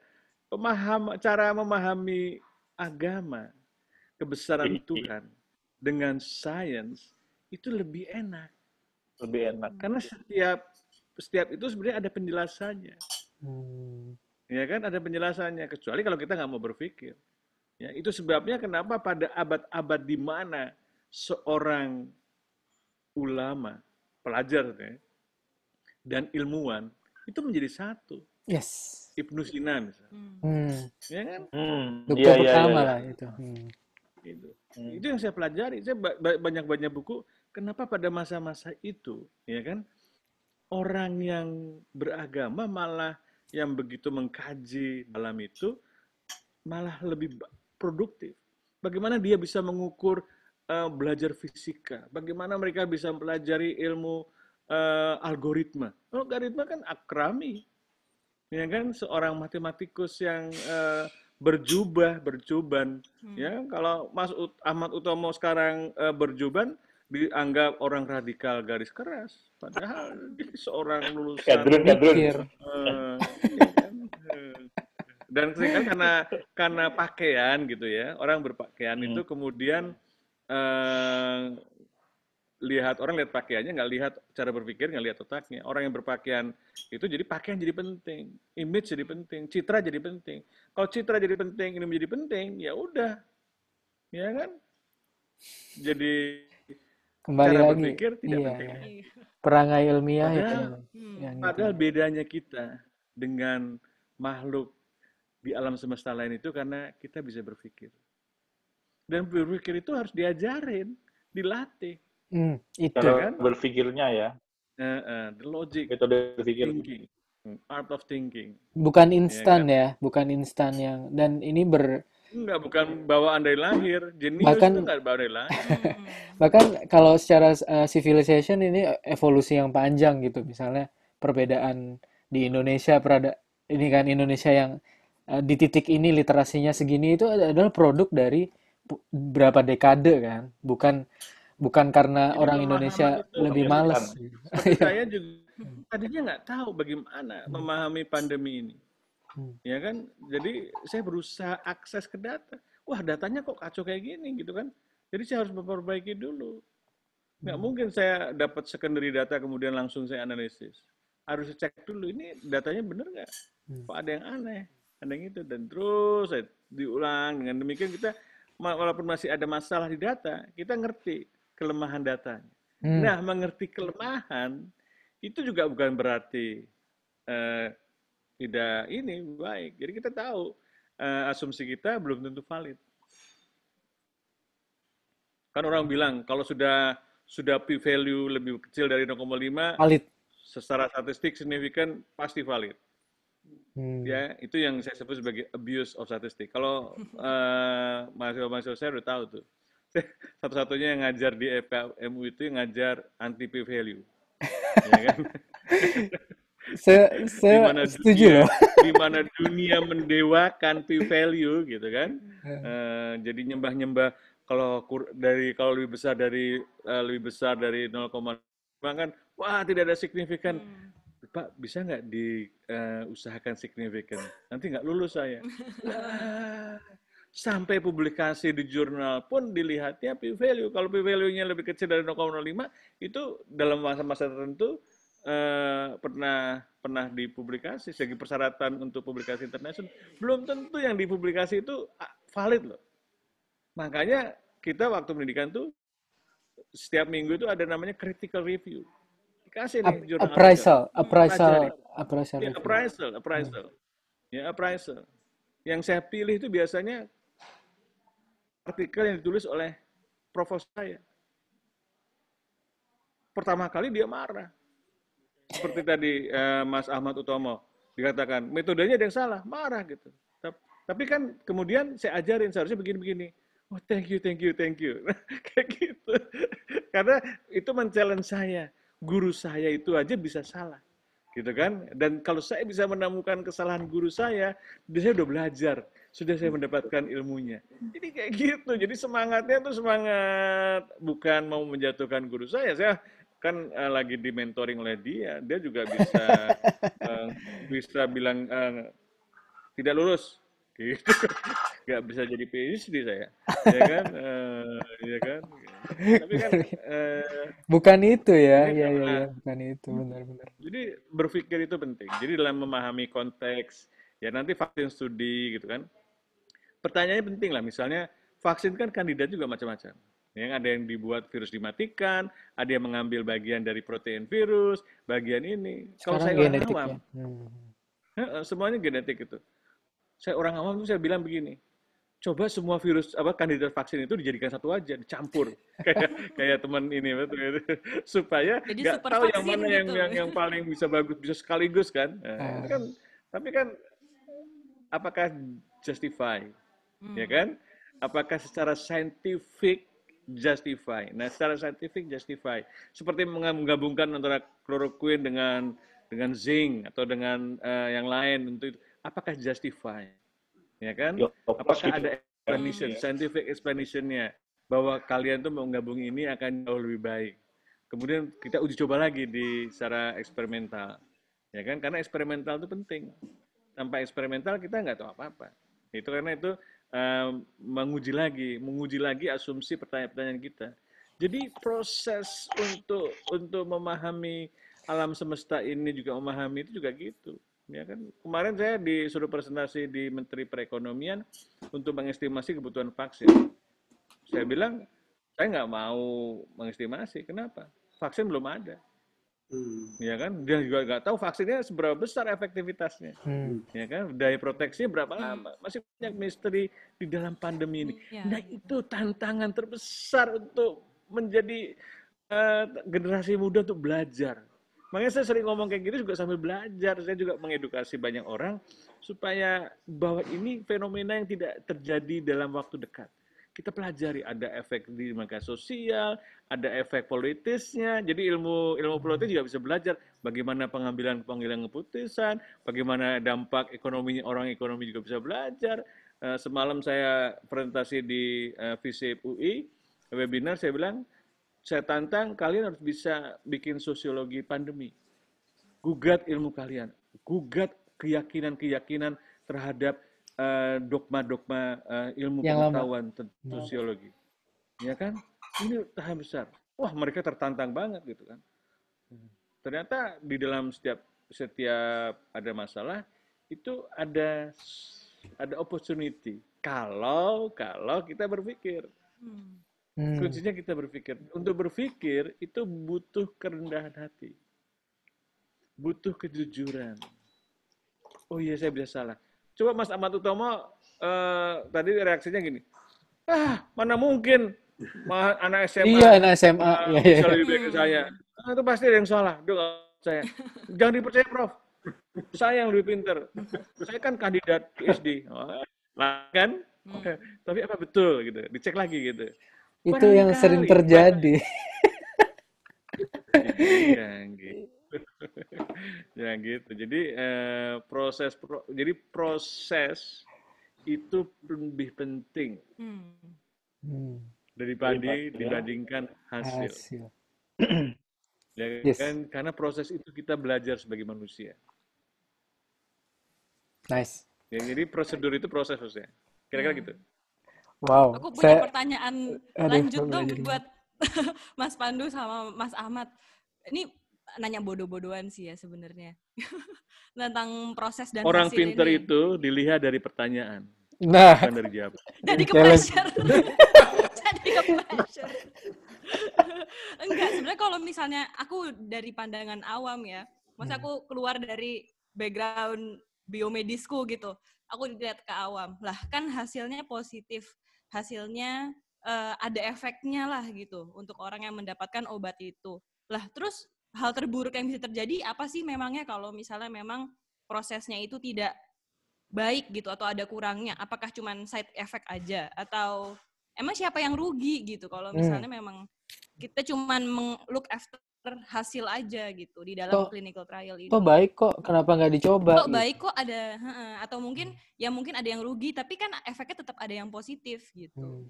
Nggak usah bacot deh, kamu bisa apa sih? Kok malah ngalang-ngalangin? Iya. Pertanyaannya apakah betul? Menghalangi, iya. Pertanyaan sederhana. Apakah betul efeknya 90% lagi? Ajaib kan? Iya. 90% gitu. Terus kalau nggak dikasih obat, berapa persen? 100%? Loh, lebih dikit. Ya kan kita nggak tahu. Karena kita harus bandingkan. Itu konsep yang kita sebut sebagai counterfactual. Kita bisa melihat ada efek kalau kita bisa bandingkan. Tapi yang paling rugi sebenarnya siapa, Mas? Enggak, bukan paling rugi. Pertanyaannya, kalau tidak ada diklaim ada efek, ternyata lebih banyak karena bias. Sebenarnya in reality, in the truth, itu nggak ada efeknya. Kalau tidak ada ini obat, ya, seperti kloroquine lah. Ya, kenapa kloroquine dulu kan ingin bisa dianggap obat malaria untuk parasit, tiba-tiba ada ide, ya kan, mungkin ada penjelasan molekulernya saya lihat baca gitu, bahwa juga bisa untuk menekan virus, gitu. Ya kan, itu pertanyaannya apakah betul? Apakah betul ada efeknya? Ya kan? Ternyata nggak ada efeknya. Dari mana taunya? setelah dibandingkan yang dapat hidrokloroquine sama yang dapat, nggak jauh beda. Bahkan menimbulkan masalah baru, misalnya kematian atau apa gitu kan. Jadi pertanyaannya dulu betul ada efeknya. Terus kemudian FDA Amerika berani menentang opininya Trump, ya, mencabut otorisasi emergensi hidrokloroquine untuk pengobatan COVID. Terus teman-teman saya nanya dari klinikus, toh nggak ada ruginya kok. Negara kita kan negara malaria, dikasih kloroquine kan bagus juga supaya dia nggak anti malaria. Sekarang kena COVID kok dikasih obat anti malaria gitu kan. Dan itu kan artinya ada supaya obat ini cepat habis ya. Lu pengen obat ini cepat habis gitu kan. atau kalau saya dokter gitu kan, semua pasien itu datang ke saya, kemudian saya kasih resep paling tidak vitamin. Padahal dia nggak butuh vitamin. Kayak Mas Muhammad Kamil itu vitaminnya di badannya banyak banget, masih dikasih vitamin juga. Gara-gara jatuh ya ke seleo. Kalau ke dokter ortopedi saya dikasih itu. Enggak. Saya bukan golongan itu. Terus. Nggak bisa. Ya bisa lah. Bisa. Iya. Ini kan contoh, Mas. Jadi baper. Jadi memberikan sesuatu yang sebenarnya ada efeknya itu merugikan. Nggak perlu. Do something that useless. Merugikan pertama. Kan jadi ada benefit, ada harm, ya kan? Ada manfaat, ada kerugian. Nah, kerugiannya apa? Bisa kerugian dari biologis. Emangnya kalau kita minum vitamin setiap hari nggak jadi rugi? Rugi. Ginjalnya kita nggak tahu aja karena nggak diukur, ya kan? Pertama juga duit kita habis. Ya. Itu pertama. Kan nggak. Saya bilang buat apa gitu. Terus ditanya lagi, lah nggak apa-apa, itu dibayarin kantor kok. Oh dibayarin BPJS.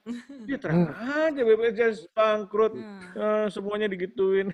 Misalnya kayak gitu kan. Jadi nanti ada aspek ekonomi juga gitu. Jadi betapa kompleksnya ya kan dalam pembiayaan, ya kan. Dan juga kemudian kan kalau wah kita harus obat ini harus di-approve secepatnya. Ya, di-approve. Kemudian kita harus produksi sebesarnya. Siapa yang memproduksi? Ya harus pemerintah loh. Justified nggak? Nah, jadi kan kita menggunakan dana publik kan. Kalau dianggap tidak merugikan, nanti menggunakan dana publik, Bu Menteri Keuangan tuh akan bingung. Ini benar nggak sih ada efeknya? Ini kan saya kan keuangan negara ini kan tanggung jawab saya. Gitu. Ya kan, jadi efeknya itu berantai kok. Dominonya ya kan? ke situ ya benar. Efeknya berantai. Jadi nanti kalau memang diizin beredar tapi tidak ada efek, sesungguhnya tidak ada efek, nggak perlu gitu kan, nggak perlu dapat obat ini. Mungkin kita harus kalau perlu kita masih mencari obat baru. Jadi jangan takut ini ditolak. Bahkan dulu saya bilang kok semua hasil riset di public health itu semuanya ada efeknya ya. Yang nggak ada efeknya nggak dipublikasi. Yang tadi lebih besar dari 0,5. Jadi semua ngapain apapun bisa ada efeknya. Mau nguap, efek nguap terhadap penyembuhan fraktur humerus gitu. Jadi harus sering-sering nguap, gitu kan? Dibandingkan orang yang sering nguap, bisa aja. Mungkin karena orang nguap-nguap itu kan lebih diperhatiin. Kenapa sih, gitu kan? Jadi ada efek confounding yang lainnya, gitu. Jadi begitu tidak sederhananya, ya kan? Sebenarnya untuk mengatakan ini menyebabkan ini. Ya, karena tadi bisa saja karena faktor kebetulan, ya kan, ada random, atau karena memang adanya faktor X, ya kan, masa milih pasangan, kebetulan, kamu dapat pasangan di mana? Waktu saya jalan-jalan di mall, saya lihat cewek cantik, kebetulan tuh, emang kebetulan. Kalau random kayak gitu, jadi kadang-kadang pengertian random aja juga orang nggak ngerti. Random allocation itu nggak ngerti, ya kan? Jadi membagi suatu pool subjek penelitian menjadi dua kelompok, yang satu mendapat obat X, mendapat obat Y atau komparisinya, itu bagaimana? Kenapa kok harus ada alokasi random? Ya dengan harapan supaya dua kelompok ini comparable. Kalau nggak comparable, bisa saja ketidak comparable Bias ini itu. yang menjelaskan kenapa ada efeknya. Yang tadi saya bilang. Ya, itu sederhananya sebenarnya. Ya. Mantep banget sih. Ini Iya, ngejawab penjelasannya. banget ya. Kayak terkesima lihat kulitnya. Oke. Mas Ahmad gimana Mas Ahmad? Eh, Mau nambahin? Sebetulnya apa yang tadi yang Mas Rio tadi katakan itu ngajak kita semua nih berpikir sistematis sebetulnya dan berpikir panjang. Karena memang masyarakat itu kalau kita perhatikan cenderung kan berpikirnya pendek-pendek. Masih cara berpikirnya Pak HP di Pranoto misalnya. Karena menurut dengan Pak HP, dia sudah merasakan memberikan langsung dan dia menyaksikan langsung dari 2.000 orang itu atau 1.000 orang yang dia kasih ramuan beliau, dari pandangan dia itu sembuh. Ya kan? Berarti kan dia tidak melihat yang tidak diapa-apain. Yes. Dengan yang lain, sembuh apa enggak. Jadi, dan itu wajar. Bukan wajar ya, artinya itu umum lah. Yang umum. Karena apa? Memang pendidikan kita dari awal itu, perangai sains kita itu, sebenarnya nggak harus jadi saintis ya. Kadang-kadang kan juga masalah nih. Pelajaran sains itu seakan-akan hanya ya? untuk Sekat ya? atau Ada yang punya sekat. takdir. Ngapain belajar biologi? Emang mau jadi Ya, betul. Nah, makanya kalau dokter gitu.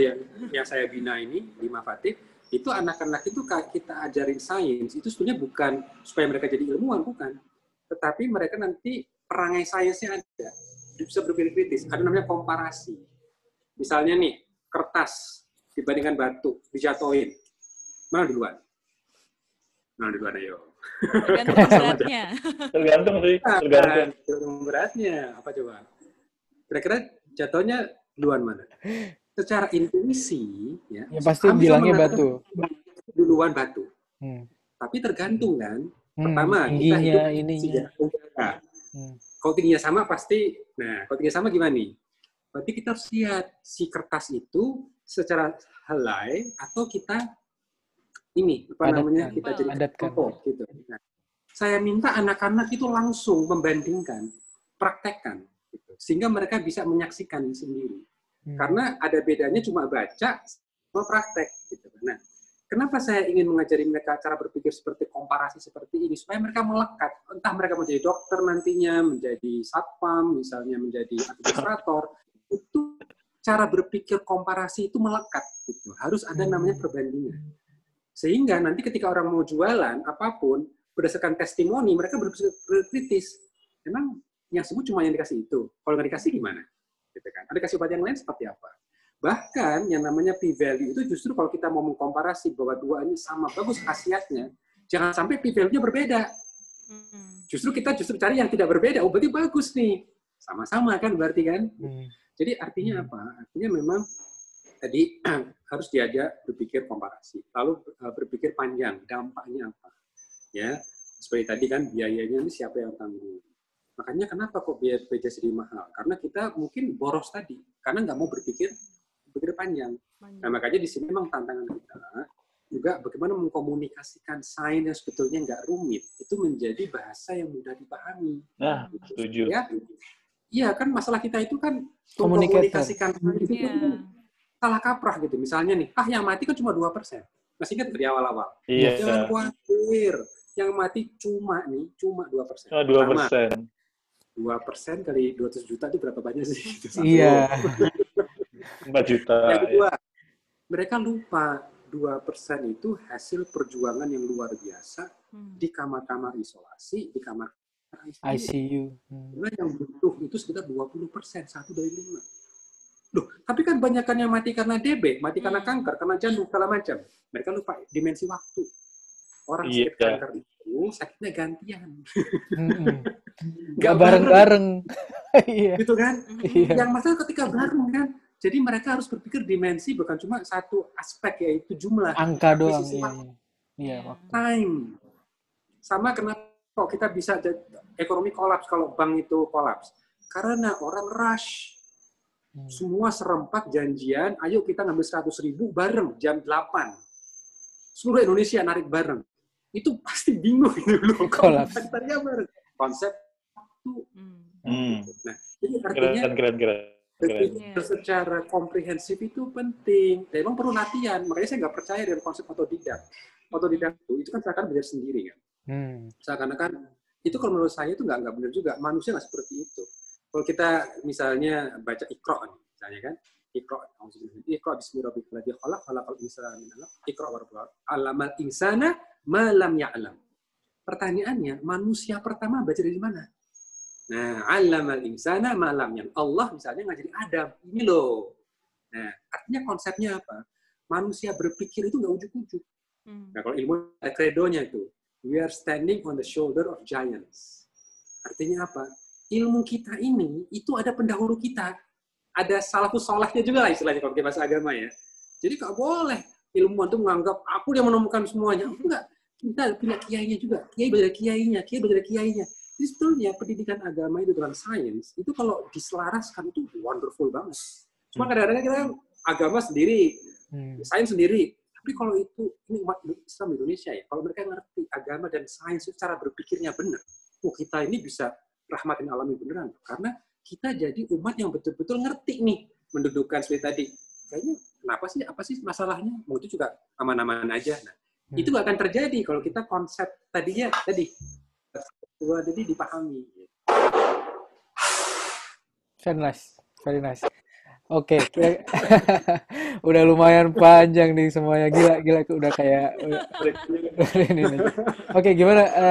Kayaknya percobaan itu kalau dalam bahasa ilmiahnya empirical evidence. Tapi kalau kita bilang kita harus empirical evidence, orang nggak ngerti. Yes. Tapi dengan ayo kita kerjakan, ayo kita lempar nih. Ternyata kalau di dalam situasi hampa udara ya Mas Ahmad Tomo, antara batu dan antara bulu hewan tuh bulu burung gitu kan, ayam, gitu. Dengan batu itu jatuhnya bersamaan. Betul. Karena konsep vakum tadi betul Prof. Jadi semua fenomena dunia ini conditional. Itu disebut sebab akibat. Saya bilang kenapa kejadian kematian di Indonesia tinggi dibandingkan kan, jadi conditional. Di Indonesia itu conditional. Kita kalau belajar peluang, kalau statistik tuh probability conditional. Berapa peluang dia hidup kalau dia dapat obat? Berapa peluang dia hidup kalau tidak dapat obat? Ya kan, makanya tadi Mas Ahmad Toma membandingkan antara dua rasio kejadian dalam kondisi yang berbeda. Nah, ya kan, kalau kondisinya yang berbedanya itu tidak comparable, nah, itu hasil pembandingan itu bisa overestimate atau underestimate. Ya, itu yang disebut sebagai bias, tidak akurat. Bisa berlebihan, bisa lebih rendah. Atau bisa salah kaprah gitu. Dari yang sesungguhnya, the truth. Nah, problemnya kita tuh tidak tahu the truth. Yes. We never know the truth. We just trying to understand that our experiment should be the truth. Tapi mungkin juga jauh. Mendekati, iya. Lebih dekat. Itulah prosedur gitu. Menjadi penting. Lebih dekat gitu ya. Karena we don't know the truth. Kalau kita tahu soal wabah ini ya udah selesai ya, udah nggak kayak gini-gini. Udah nggak ada wabah sama sekali, malah emerging disease tuh malah nggak ada kali, udah selesai. Dan ini kenapa prosedur penting nih Mas? Ini juga bagian dari sains yang orang nggak perhatikan. Dalam sains punya konsep reproducibility. Yes. Yes. Nah, itu. Kalau Bisa disampaikan, bagaimana kita bisa mengulang? Nah, itu kadang lupa. Makanya ya mohon maaf nih, karena saya pernah di industri juga, saya pernah juga di akademik. Biasanya banyak sekali akademik itu banyak janji kan, oh ini zat ini ternyata ada efek anti kanker misalnya.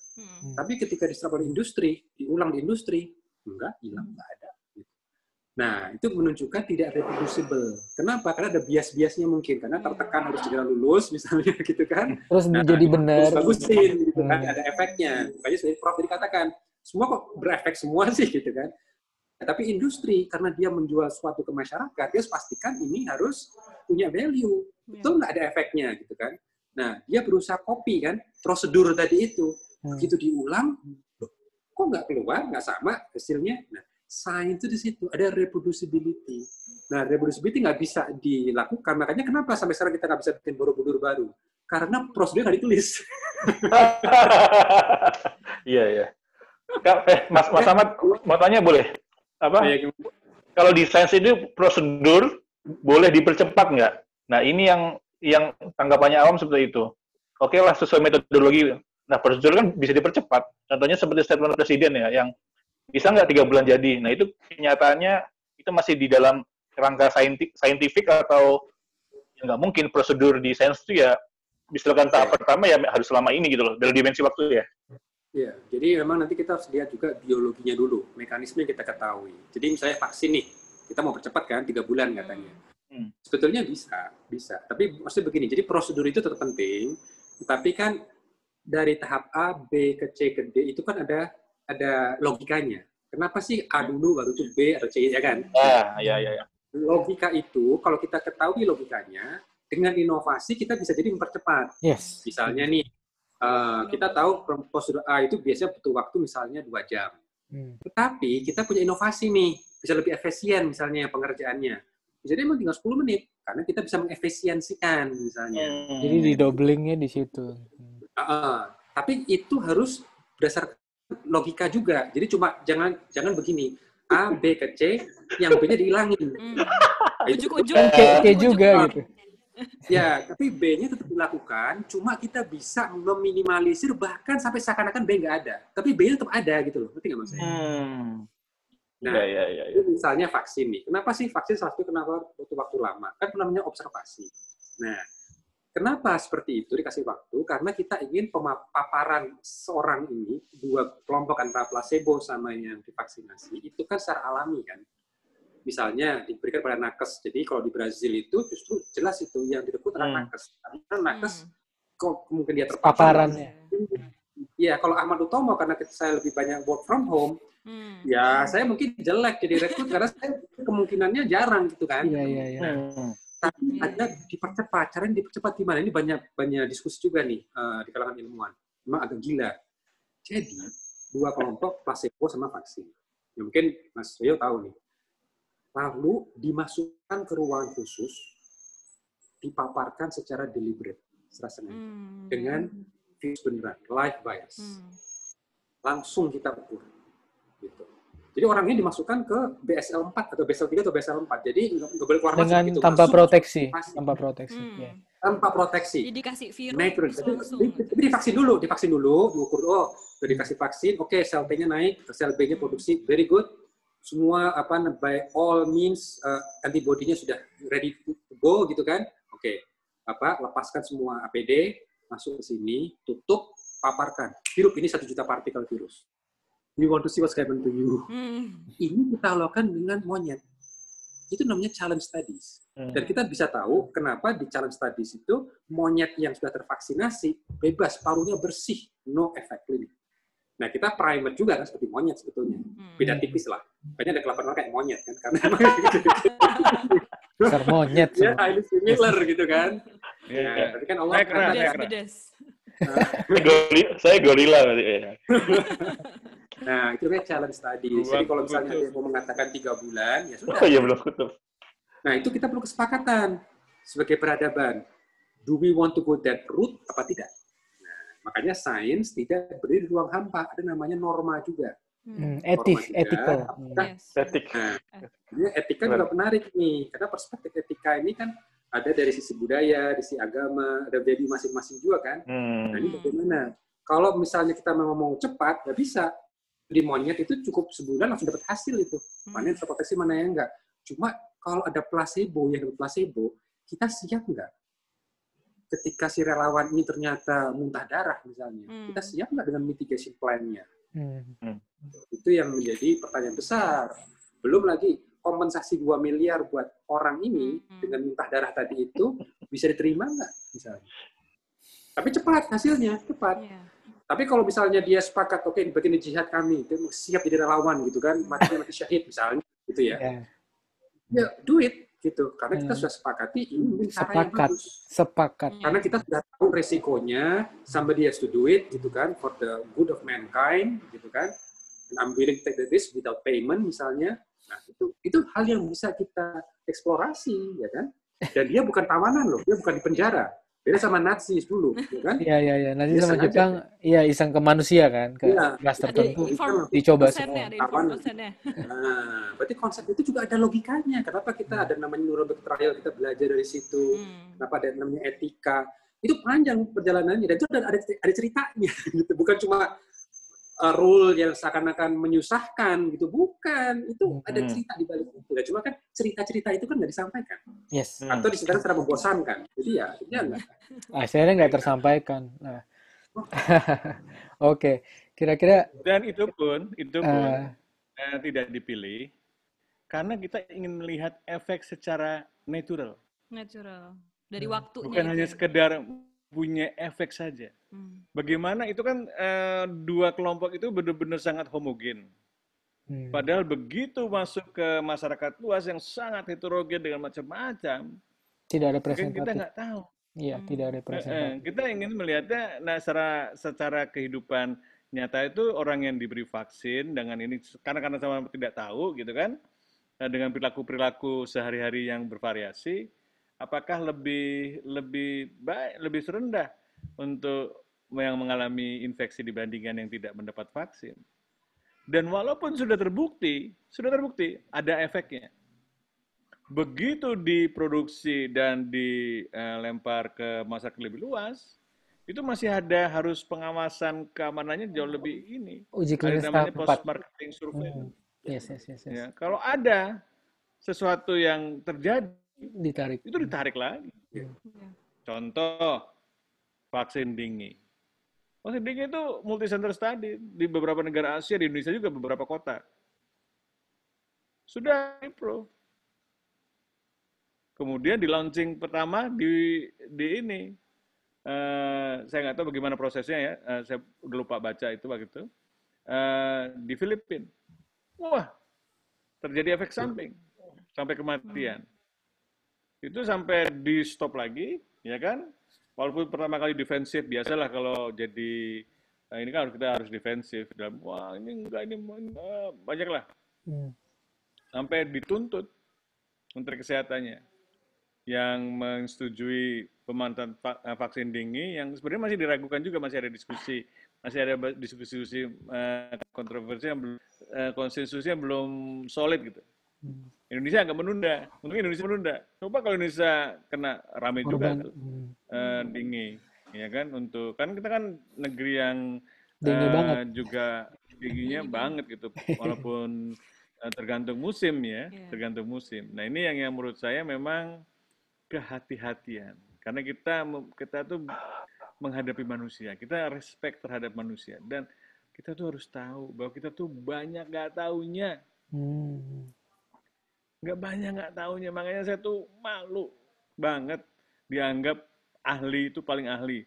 Wah udah pakai gelar PhD, ngapain pakai gelar PhD? Di mana-mana di rokok sekarang banyak PhD. Bisa harus Iya.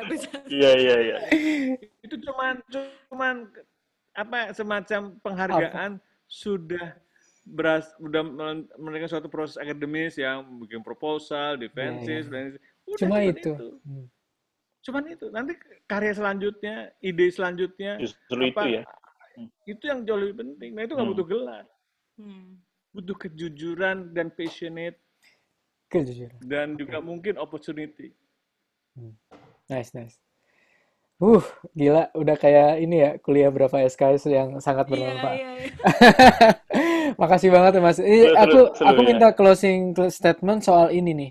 Jadi kita ini kan udah diskursus kayak gini antar yang udah rada paham ya. Kebetulan kan di sini berlima udah rada paham. Jadi dan yang penyimak kita insya Allah dengan dengerin ini full dengan effort hampir 1 jam lebih ini, pasti mereka juga akan nambah sesuatu. Tapi gimana ini ya, apa namanya, tips untuk mereka ini penyimak dan kita sendiri untuk mengkomunikasikan pemahaman ini ke circle-nya masing-masing. Ini menurut Mas Rio dan Mas Ahmad ini gimana nih orang yang saintis-saintis atau ya penyimak awam yang lihat ini jadi nambah pemahamannya itu untuk menyampaikan ke circle, apakah dengan cara apa, analogi atau apa, ada tips khusus nggak? Dari Mas Ahmad dulu nih, kayaknya emang kerjaannya kayak gitu. Gimana Mas Ahmad? Ya, terima kasih. Ya, jadi sebetulnya saya mau mengajak 3 pilar dari masyarakat ya. Jadi ini masyarakat itu menurut saya ada 3. Yang pertama awam, yang kedua para ilmuwan dan ulamanya, dan yang ketiga adalah otoritas, yaitu pemerintah. Apa yang mau saya ajak untuk rekan-rekan yang memang awam dalam hal ini terkait dengan pengumuman obat atau pandemi, tolong ayo kita berpikir bersama. Kita benahi belajar sains secara tepat supaya kita ranah berpikir kita cocok gitu dengan peran kita juga secara alami ya. Jadi ini penting supaya bisa berpikir kritis dan mendapatkan sumber dari yang otoritatif. Nah, yang kedua kepada para rekan-rekan ilmuwan dan juga mungkin para ulama juga tolong untuk jangan khianati ilmu kita. Kita ini punya ilmu itu ada amanah. Jadi tolong sampaikan secara benar, komunikasikan dengan tepat, dengan bahasa yang orang awam pahami juga. Jangan daki-daki. Daki itu apa ya bahasa Indonesianya ya? Daki-daki. Itu. Nah, kepada otoritas ini penting juga untuk menciptakan suasana yang kondusif bagi ilmu supaya bisa berkembang. Dengan jujur, dengan komunikasi yang pas, dan siapkan seluruh mitigasi plan-nya itu dengan tepat. Gitu. Jangan sampai kita ada suasana yang mencekam gitu kan, bahwa kritik itu dianggap sebagai suatu perlawanan, tidak. Ini kita di pandemi ini bersama-sama. Ya itu mungkin dari saya, Mas. Mas Rio, Mas Pandu. Bagus banget Mas. Aduh, gimana ya? Jadi, Sudah dibahas secara lengkap oleh Mas Utomo. Monggo Mas Rio. Nambahin aja bahwa saya suka bilang di dalam menghadapi pandemi ini, seringkali kita semua, termasuk saya, mengharapkan keajaiban. Miracle. Ya kan? Karena miracle itu dari dulu kan kisah-kisah itu mengharapkan keajaiban. Kita berobat sama dukun bisa lebih terkenal karena bisa memperlihatkan keajaiban. Ternyata keajaiban itu hanya bisa terwujud dengan cara-cara yang kerja keras, jujur, ya kan, dan mengikuti semua perkembangan keilmuan dan terbuka, ya kan, dan kita bisa menciptakan keajaiban. Kalau kita bisa menyelesaikan pandemi ini, itu keajaiban, ya kan, keajaiban. Ini kan masalah yang sangat besar, serius banget gitu. Kita menghadapi penularan virus yang tidak kelihatan, orang yang membawa virus juga nggak ketahuan, gitu kan. Dan juga ternyata tiba-tiba dulu yang dianggap hanya orang yang dengan komorbiditi yang meninggal, sekarang kita melihat juga anak-anak muda banyak yang meninggal. Jadi kenapa kok gitu? Ternyata sekarang kita lebih tahu ini bukan flu, dalam pengertian bukan flu, tetapi lebih dahsyat daripada itu, menyerang semua organ, banyak sekali yang belum kita ketahui. Dan yang kemarin dikutip sama Mas Anies tuh, dia bilang, we don't know what we don't know. Kita nggak tahu apa yang kita tidak tahu. Ya, jadi kalau saya mempertanyakan itu juga karena saya tidak tahu, gitu kan. Karena itu harus dijelaskan, oh prosedur seperti ini dan sebagainya, itu supaya kita tahu. Supaya kita tahu bersama. Dan kita saling mengkoreksi sebenarnya, saling mengkoreksi. Dan kalau kita bisa menghasilkan keajaiban dengan cara-cara seperti itu akan lebih sustain dan lebih dipercaya, itu benar-benar keajaiban. Ya, tapi kalau kemudian saya bilang keajaiban obat ini bisa ini, kemudian ternyata tidak, bumerang terhadap kita. Kita dianggap tidak benar, pembohong, atau apalah, nggak enak gitu. Ya kan? Dan juga itu juga termasuk saya. Kalau saya juga banyak melakukan kesalahan. Prediksi saya apa betul? Belum tentu, banyak sekali kesalahan. Itu kan di dalam banyak variabel-variabel yang saya nggak tahu. Faktor-faktor yang mengaruhi bagaimana pandemi ini sangat bisa meluas. Makanya kalau sekarang saya udah lebih wise lah. Kalau ditanya, kapan puncak pandemi? Nggak tahu. Gimana sih? Epidemiolog dari UI nggak tahu. Nah, kadang-kadang challenge kayak gitu. Nanti saya gugat loh. Ya kan, padahal pengennya protes jadi keluarnya gugat. Tapi itu menarik gitu. Jadi membuat kita berpikir gitu kan. Juga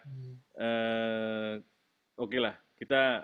Menurut saya tadi kita sama-sama menciptakan keajaiban bagaimana kita bisa menghadapi pandemi ini dengan baik. Gitu. Yes. Jangan udah dihadapi udah turun kemudian naik lagi lebih dahsyat. Jangan sampai kayak gitu. Kita kan seperti diterpa oleh badai yang tidak berkesudahan. Saya Sama ya. bilang badai pasti berlalu, tapi Yes. badainya bisa datang lagi dalam waktu dekat. Itu problem pandemi ini. Yes. Wow, Terima kasih. wow, wow. Iya, iya, iya. Jadi emang kita udah sepakat banget bahwa ini tuh udah iya, kapan sih berakhir? Kita semua berharap ini berakhir. Ya. Muti sama Firsa mau closing statement juga? Asik closing. Lucu juga ya. Gimana menurut Muti gimana nih? Gak ada sih, aku cuma ngerasa seru banget. Aku aja yang mengundang narasumber aja masih wow gitu. Aku harap juga informasinya berguna untuk para pendengarnya gitu. Yang buat Pak Pandu, Mas Pandu sama Mas Ahmad pokoknya jangan berhenti sharing science buat semua orang karena kita masih butuh banget itu dalam segala topik, bahkan even basic science yang bukan non-COVID aja itu sangat amat useful gitu kan. Kita juga hidup nggak cuma di pandemi doang, ke depan masih banyak hal-hal lain juga gitu. Jadi sekali lagi terima kasih banyak banget buat Mas Rio dan Mas Ahmad sudah hadir di Pandemic Talks Iya, kali makasih ini. banget. Kita belajar banyak banget ya untuk Pandemic Talk sendiri. Mas Firsa? Iya, ya mirip sama Mutiara. Indonesia tuh butuh banyak saintis-saintis dan orang-orang kedokteran seperti Mas Rio, Mas Ahmad, Kamil, Mutiara juga yang bisa membahasakan sains itu dengan bahasa yang awam gitu loh. Dan nggak loncat-loncat. Dan yang paling penting kualitas utama dari selain saya yang di forum ini adalah semuanya rendah hati itu loh. Jadi jadi saya yang orang awam juga nggak takut untuk memahami itu gitu loh. Mungkin rakyat awam itu merasa ada gap yang jauh tinggi karena ya maaf mungkin banyak saintis yang tidak rendah hati seperti anda ini. Terima kasih banget Mas Ahmad, Mas Rio, luar biasa sudah setinggi itu ilmunya, namun sangat rendah hati dan masih mau mengajarkan hal basic ya. Dan ini sangat mungkin energi hangatnya itu kerasa gitu loh. Asik. Jadi pengen meluk kalian tuh. Dan ini pasti next time kita undang lagi ya. Pokoknya kita mau ganggu. Wajib. Iya. Oh iya. Sama-sama. Jangan kapok ya, Mas. Oke. Ya. Saya berusaha sehat dan hidup karena hidup. Siap. Oke. Ini sakit ya. Oke. Terima kasih banget semuanya. Recordingnya saya berhentiin ya. Habis ini kita gosip-gosip. Ya. Terima kasih semua.